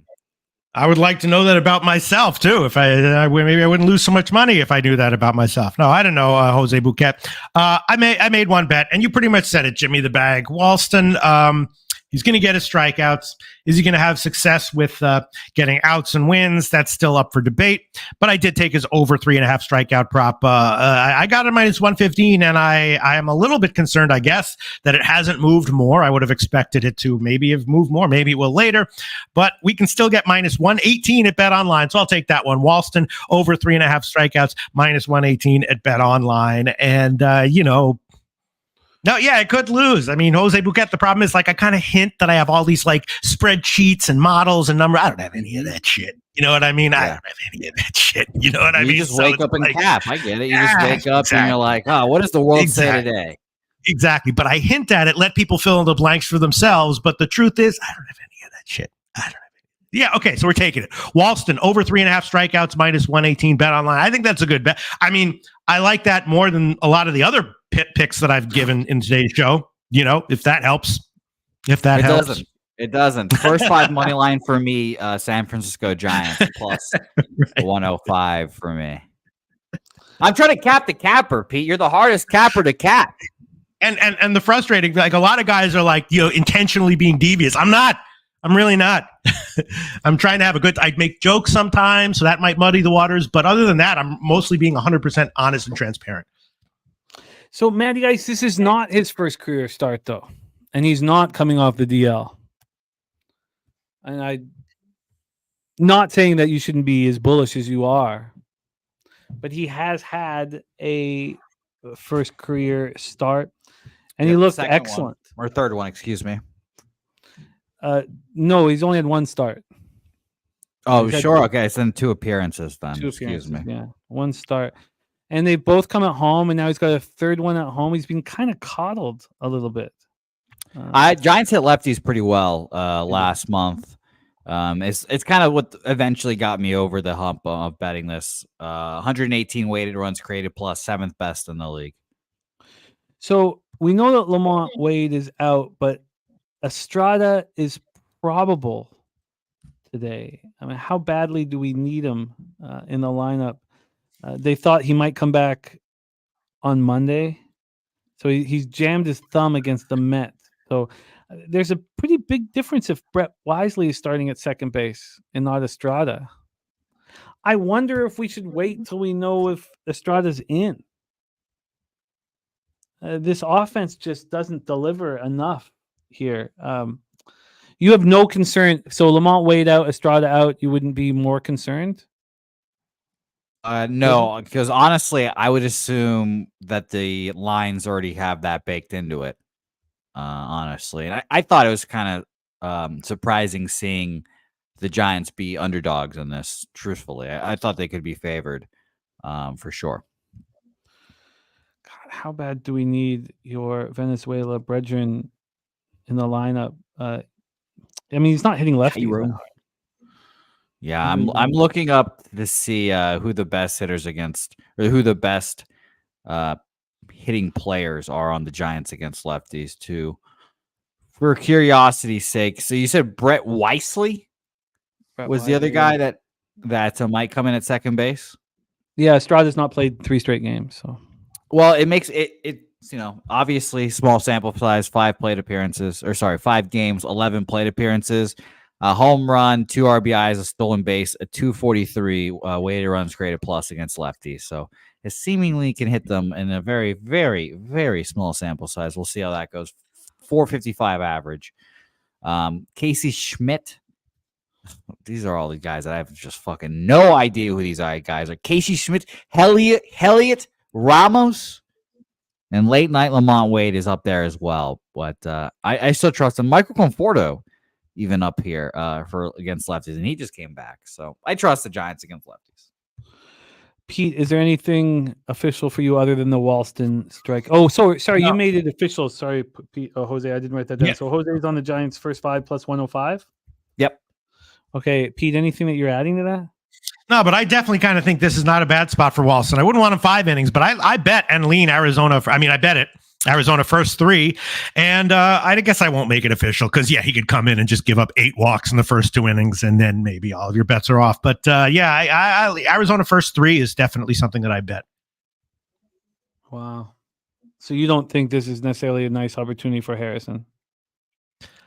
I think Harrison is fine, but no great shakes. I don't love the spot for him. No. So Walston faced the Dodgers in his first start. Yeah. The Dodgers have it not wasn't a start. It was a relief appearance. Yeah. Right. They've not been hitting lefties with any power. Oh no, they have been. Jesus, look at that. Sorry, I don't have OPS. The Dodgers are 4th, 840 OPS, 277 average since May 15th. Right. Concern, Jim. Just how I look at this stuff, how teams have done against lefties is completely irrelevant here. The only issue for me is his walks and control and what the umpire does and all that. If his walks are fine, he'll have a good start against anyone. If his walks are not fine, he will get hit by anyone. Okay. You know what I mean? No, I get it. But if I wanted to look at it, I would tell you that against the Dodgers, he walked 4 3 2/3 because the Dodgers smashed lefties. Against the Marlins, they're hitting with a 645 OPS. They don't since the 15th of May, they don't smash lefties. So he walked one of them. He didn't need to worry about it. Now he goes back to facing a Giants team that's hitting 880 OPS versus lefties with a 280 average. So I expect him to walk again because of his opponent, not because of his opponent. Sure, and that's a good you might be right there. I don't know. I don't know. I don't know. I mean, it's possible he'll get 6 walks and 4 strikeouts, and he'll get crushed, and I'll cash my strikeout prop over. Yeah, it's with young guys like this with control issues, it's a huge crapshoot because they're like lights out when their control issue is fixed, and when when their control issue is bad, you're like, how could I have been so stupid to bet on this guy? It was easy money fading him. Morgan Spooner says the Giants are not the Dodgers. You're right. The Giants are hitting lefties harder than the Dodgers. Since May 15th. I don't know what to do. So you have bet the Diamondbacks first 3, but you're not making it official. No, I got Mally bet the over. I got over 3.5 at I got minus 118. Bet online. Londo, I dislike both of the Cubs run line and Dodgers run line. Just personally, I just don't find that appealing. All right, I've got to figure out what to do with the Giants. Nutflush saying, don't bet pregame. Wait. I'll have to decide what to do about it because I think that Walston's going to walk. What do you have his prop bets in front of you? Pete, what's Walston's walk? I'm laughing at Nutflush's Alan Jose. I have no idea who Casey is, and I got plus 100. Do I have the props in front of me? Yeah. What would you like to know? Walks. What's Walston's walks? What's the book expecting? I suspect that let's see. A lot of places don't offer walks props, and Caesars usually does. But 1.5 minus 204 on the over. So Jesus Christ, that's Caesars. That's Caesars though. They do not want you. I know you want to take that, Pete. I know you want to take that. Oh no, I do not, because look at his last. I mean, I know it's Miami, but still, I mean, they got fucking pitching coaches. I don't know how teachable this guy is. Maybe we'll get his stuff under control. And no walks available at Pinnacle. Pete, has anyone ever called you coachable? They know. They're like, you can't teach that guy shit. Yeah, they know that. They know that. All right. Let's review all action. Mal says, what is the line on his strikeouts under? Strikeouts at Pinnacle, minus 119 over 3.5, minus 121 under 3.5 over at Pinnacle. And Pete got that at minus 118 on the over. So he got 3 cents better. All right, so I've got to make some decision on the Giants. Stimmy OG on the Giants. Shout out to Stimmy OG, that Oilers game 5 in Dallas. I was very confident on Edmonton, but Stimmy was so confident on the under, and it took me a little while to get there. But then I cashed the under 1.5 and the under. It Stars team total under, but the full game would have cashed anyway. So I like being on the same side as Stimmy OG. And Morgan says you don't have to pitch around people against Miami or San Francisco the way you do with Los Angeles. That's absolutely true. And Ron Crawford, spreadsheet dogs are Texas, Oakland, Toronto, and Miami. And Tori Coker, WNBA moneyline and Storm first quarter -2 here.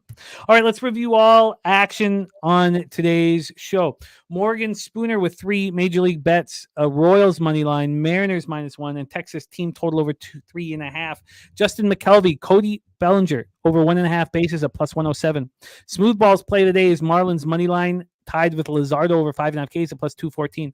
Tori Coker, WNBA play today, Liberty -6. Gifted Cartel has a 6-leg parlay. Phillies -1.5, Rays money line, Yankees -1.5, Braves money line, Astros money line, Dodgers money line. Wine Time Sports, 2 spots on the board, 8 straight winning days from our guy Wine Time, 8 straight. He's on 2 bets: Minnesota, New York under 8, Tampa Bay under 7.5, and Joe T best bet Yankees team total over 4.5. Sorry, over 2.5. Yeah. Hey Jim, Yeah. I'm sorry. Mal was asking me what the odds on the under where I got it. He wasn't asking what I gave. Sorry about that, Mal. Yeah, it's the under is like 115. Caesars has like 34-cent strikeout prop lines. So yeah, minus 115 is right now at Caesars, minus 118. Then Bet Online is probably let me see. Well, sorry, I didn't mean to cut you off, Jim. I just want to answer the question. Yeah, the under. I got Bet Online. Oh, I got to find the other game. Okay, go ahead, and then I'll tell you what Bet Online has. Lit picks. Gamble. I'm a gamble till I die. Play today. Number 1 Yankees. First 5 run line minus 120, and he's also on Yankees team total over 4.5 for lit picks. Brent Cook says, are we doing WNBA? Yes, we will ask Jose his plan for WNBA, but let's review MLB and have it locked up. I'm on Royals first 5 at minus 105. Jose's on Royals first 5 minus 110, and Loshak is on Lugo under 2.5 earned runs at minus 127. McKinsey over 2.5 walks at plus 136. And the first 3 under 2.5 minus 105. In game 2, Loshak is on Jared Jones under 5.5 strikeouts at minus 125. Jose and I are off Dodgers Pirates. Then we had Sharpie joining us for Brewers Phillies. He's on Sanchez outs over 16.5. Loshak is also on the outs over 16.5. And Jose's on the outs over 16.5 and hits over 5.5 for Peter as well at plus 105. Then the spreadsheet play today dog for Ron Crawford is the Marlins at even money. And Marlins first 5 at plus 105. Luzardo over 16.5 outs. I don't have any name to that. Was that you, Jose, or Peter? Which one? Luzardo? No, I'm on Peter? Christopher Sanchez out. Oh yeah, I do have 16.5 minus 131 Caesars, but of course I'll text you everything that I'm officially on here, Jim, with the lines and books and everything. Yeah. Jose is on the first 5 under 4.5 at plus 105 in Mets. No, those are all gone because of the pitching change. Now with the pitching change, your Peterson over 4.5 Ks stays, right? Pete? Right. Okay. Yes. So Jose's is gone. Pete's is still there. Especially since I quoted a Caesars lines. Like Pinnacle would probably void it. Pinnacle would void it, but Caesars would not. So yeah, since I quoted a Caesars line, it stays. Yeah. And then Razor Sharp Picks gave us his whole Parks card. Thank you for that, Razor. I've sent that, popped that in the chat. Loshak's on the first 3 under 2.5 in Minnesota, New York. And sorry, I doubled up on that under, by the way. Sorry, I didn't I mean saying my action. I doubled up on the Rays Marlins under. I doubled up. And when Jose's talking WNBA, I'll try to find what I think is the best spot on the board. Twins Yankees, Jose's on the Twins plus 152. Loshak on the first 3 under 2.5 minus 130. Orioles Blue Jays, we all stayed off. Frank Ritaco is on the Liberty Sky over 165 for a dime. He's going after it. Jose's on the Red Sox first 5 team total under 1.5 at minus 120. And Loshak's on Crawford allowing over 5.5 hits at plus 110. Jose's on the White Sox first 5 and full game 210, 240 respectively. And the team total over 3.5 at plus money. Plus 100. Loshak's on Flexen under 15.5 outs at minus 155. I'm off that spot. I'm on the first 5 under 4.5 and Tigers Rangers. Loshak's on the first 5 team total over 1.5 at minus 140. Loshak's on Arrighetti allowing over 4.5 hits at minus 132 and Cardinals Astros. Jose and I are off. I doubled up on the Rockies. First 3 at plus 105. First 5 at plus 121. Loshak's on the Rockies. First 5 at plus 110. Frankie Montas, soft toss Montas under 4.5 Ks at plus 112 and under 17.5 Ks. Under 17.5 outs at minus 132. Then I don't know what to do with the Angels. Still, I've got to sit with that. Loshak's on the Padres first 5 team total over 1.5 and Sandoval allowing over 5.5 hits at plus 124. Jose's on the A's team total over 3.5 plus 105. The only bet I know I'm adding is the over 8 in this spot. Then Loshak's on Walston over 3.5 Ks at minus 118. Jose's on the Giants full game plus 105, and I'm interested in getting involved in that one. That is our MLB. Did I miss anything from you, gentlemen?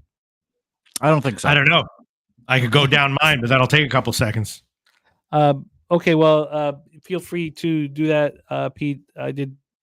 Pete, if you what? That'd be great. All right, just in case. Okay.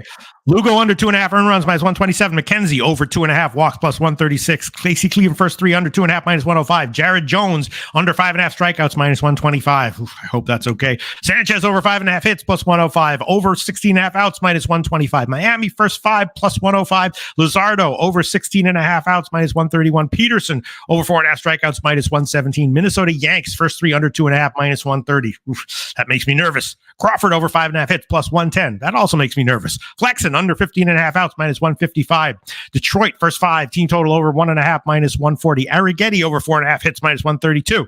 Colorado, first 5 +110. Montas, under 4.5 strikeouts, +112, and under 17.5 outs, -132. Padres, first 5, team total over 1.5, -140. Sandoval, over 5.5 hits, +124. Walston, over 3.5 strikeouts, -118. And definitely a lean to Seattle, Oakland running the first, yes, and Arizona first 3 as well. And of course, lean to Detroit first 5 money line.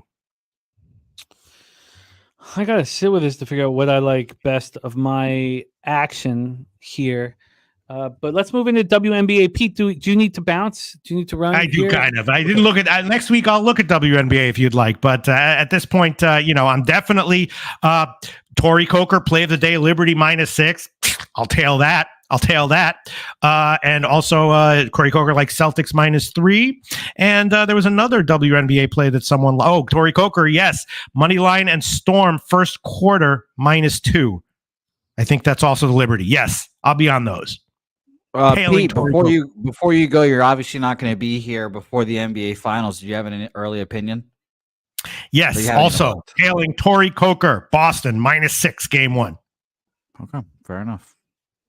Probably going to be a double-digit win. Good. I like where your head's right at. on. Okay. All right. Okay. Bye, Pete. Thanks so much. I'll see you guys later. Thanks. We love you, Pete. Stay hot, my friend. Stay hot. I'm trying to figure out what my favorite spot. While you do that, I'll just mention my favorite play of the day. I like Frank Rataco's over. I was looking at some of the betting splits. 50% of the bets, but 67% of the money on the under in that game that Frank likes, and it's still gone over or still gone up from a 161 opener. I'm going to take the over in the Phoenix Mercury Seattle Storm game. 15% of the bets and only 1% of the money on the over in this game. Opened up at 165.5. We're at 167, 166.5. I'll be taking the 166.5 -110 and our friends at Bovada. So that is my WNBA play of the day. I also, if you guys care, the Washington Connecticut game opened up at 156.5, now 152.5. That had 66% of the bets and 73% of the money on the under in that game. I lean Mystics in that game. But I if I had to give a play of the day and a play I will be betting, it is the under. The under. Excuse me, the over. I'm fucking this up already. The over 166.5 -110 in Seattle Sun there. I guess. Sorry, Phoenix Mercury. Excuse me. Jesus, I'm getting my teams all mixed up today. I think it's pretty tough for a best bet for me. But I guess I like the under 7.5 in Marlins Rays. But I would prefer the first 5 under 4 if you can get that at a decent price. I do not think 5 runs are scored, but I do think that the bullpens are rested and ready to go. Right now, the under 4 has moved to -125. I got that -115. So, I guess the first 5 under would be my favorite spot. But again, the VIG is pretty. It's not my favorite spot at -125, but it was at -115. So if you can get that VIG knocked down a little bit, I would say. But I also really like the corner of Paint and Bag Boulevard on the Colorado Rockies here. So there you go. Al Cervic says, let's go Mavs +6.5 and Mavs money line. Thanks for dropping by, my man. So there we go. There is. Yeah. And real quick, people asking me about the Mystics game real quick. They suck balls. But 58% of the bets, 78% of the money on the Sun of Connecticut, not Phoenix. And this this spread has gone down from 14.5 to 12.5. And we've seen a couple of those big dogs in the WNBA cash. So I just much rather take the big plus money. I've only laid the big plus or big minus odds, or big like spreads there against the Aces or with the Aces against the Fever, because that was their first time playing Caitlin Clark, and everyone always gets jazzed up to face her. So, but I'm on the over there, so it's going to be fun. And we've got our big show on Thursday, NBA Finals Game 1 right here on Pub Sports Radio, 8 p.m. Eastern. I don't think you guys are ready for my unhingedness in that game. Oh, I'm looking forward. I hope you're on the It's going to be very Venezuela-esque because Celtics are the favorite. I fucking hate Kyrie Irving. I've got a lot of stake equity on the line here. It's a big game, so come around. If you guys remember Psycho World Baseball Classic, Jose, you might be seeing him once or twice in this game. Then we also have the Belmont Stakes special on Saturday, the third jewel of the Triple Crown at Saratoga at the Spa. 10:30 a.m. we pop off and we'll go for 12 hours. So be ready to rock. That is the Belmont on Saturday. And then for those of you who may not know, I'm surprised. I haven't seen this video backstage in a while. But for those of you wondering how he got the nickname Sweet Tea Tits, we have this for you. T on your mark. Get set, go. And they're off. Jose, it's getting on your shirt. On your birthday shirt. Chug, chug, chug. Jose, you just drenched yourself. I'm going to have to give you a disqualification for that one. Your winner is Amber. Let's hear it for our contestant. Bill Miller Sweet Drink and Tea Contest. Bill Miller, our 77 years since 1950. And disqualification. I forgot that you got disqualified for those Sweet Tea Tits, eh? Too bad. You know, NSFW. What can you say? Too bad. There you have it. That is our show for today. Thank you. I can't believe I totally forgot you got disqualified. Dude, yeah, I didn't get my fuck. And by the way, that sweet tea was warm as well, room temp. And I didn't bring a backup shirt, so obviously I had sticky sweet tea tits for the rest of the game. Well, that's how you got the nickname. I just forgot that you were disrespected like that by her. She was not even. They didn't tell me that I couldn't dump the sweet tea all over my tits. They didn't even want to give you a high five. The women either. I mean, they didn't want to touch me for that high five.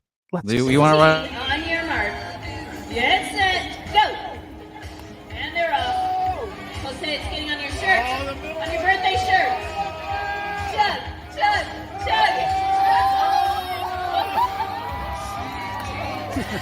Jose, you just drenched yourself. I'm going to have to give you a disqualification for that one. Your winner is Amber. Oh, why'd you cut it? We wanted to see the no high five. No high. You want no high five? We were there. We were there. We were just. Let's run the third. On your mark. Get set. Go. Who doesn't like looking at me and my tits here, huh? I mean, come on. I don't. But I do like that you were disqualified. I think that's a great angle. I also really like the disrespect. Look, you think you've won. She disqualified. I thought I won, yeah. She tells you to fuck off. And then you go into the high five. You're looking for friendship. They're giving each other a high five. They're going to. She does not. No, she's forcing him. I thought it was great. You deserve it. You deserve it. Excellent work, Jose. You're getting a lot of love from the chat. Thank you guys all. Bo Jackson, Justin McKelvey, Old E, Moses, blatant cheater, Andrew G. Mal says, how you win letting it spill on you. Yeah, no, you're right. Lynn Belvedere says we need to put Jose's face on that Oiler fan picture. Brent Cook, Tori Coker, Phil the Kill, Justin McKelvey. What a great group. Thank you guys. Kongs, Clips, Jarek White, Andrew G, Joseph Alvarado. Thank you, my man. Alando, Tori Coker, Al Cervic, Kelly McInnes. Thank you guys so much. Ricky, Bobby, Mikey Money, Morgan Spooner. Thank you guys. Ron Crawford, Lanil LeRayland, all of you guys, thank you so much for your support. Nut Flush, Alan. And as we started off with the Best of Us section, shout out to Jedi for Life. We're so glad what a fucking story, by the way. Holy hell, Jedi. Yeah, man. We're so happy that you're home with your family, doing what you love and being around those you love. And thank you for all that you do for the world. And I can understand not wanting to do much more, and yet you still will. It's just, Jedi, shout out to you. I'm glad you weren't in Venezuela because that would not have gone your way in Venezuela. And then a shout out to Bailey on her way to Great Falls, Montana, to the Toro Medical School. I know Nut Flush cried. Cried sure. watching the Jeep go away. Just, I of course, watching your eldest leave the house. I see it. Of course. My parents were the exact opposite. Since I'm the youngest, they're like, "Get the fuck out, fuck off." Oh yeah, So- Mr. Heat, I doubled up. I had the 6 bets locked in. My only question coming into the show, would I move on the Angels, which I still got to decide, and now I'm going to be betting the over 8 and Mariners or A's as soon as the show's over. So the only question still is the Angels and now the Giants. So I needed to talk those 2 spots out. There you go. Marcus McCarthy, much love to you. So shout out to Razor with the sweep, absolutely. And that is our show for today. Jose, can you please bless our action and leche us into the future, my friend? Yeah, shout out to you guys. I'll leave you with one more thing, Jimmy. You saw those suspensions today. The saddest of the suspensions in Major League Baseball, Michael Kelly, who I think would be welcomed on this program, Jimmy, because Michael Kelly is a winning capper. All the other guys got their asses kicked and lost. Shout out to my guy, Tupa, Mr. 4.3 winning percentage. I might have to get this jersey redone with 4.3 on the back. That'd be pretty solid. But Michael Kelly, Jimmy, he bet 10 games. 10 games is all he bet to get this year sussy. 9 MLB games, $100, $99.22. And he won $28. So winning capper. But now he has a year suspension for this, and he was scheduled to make $700,000 this year playing baseball, and now that has all gone away, over $100. So. What the hell was he thinking? Shout out to Nasty Nate. His son had senior prom last night, graduates on Thursday, and will be starring at the University of Rhode Island in the fall. Shout out to you. Yeah, Tell Nasty Nate, pre-congratulate him on his prom night sex. Nasty Nate, pre-congratulate him there. No, it was last night, man. Oh, then post-congratulate him. Excuse me. But tell him, ask him if you wrapped it up. Do the whole thing, Nate. But tell him we said congratulations. No, don't. Oh, congratulations, yes, but not on. No, specifically from me. Tell him congratulations on the sex, please. Jose, can you please bless our action, my friend? Yeah, let's get out of here. Appreciate you guys, Mally, Nate, all you guys. I'm That Heat, Marcus, Mally, Rem Most, Justin, all you guys. Phil the Kill, Bo Jackson, Deacon Mike was also in here. Shout out to you guys all for joining us. Let's go get some sweet tea on everyone's tits today. Let's have a winning day. And if your tits can be a little stickier by the end of the day, you had a good day. Leche. Your Los Bookmakers.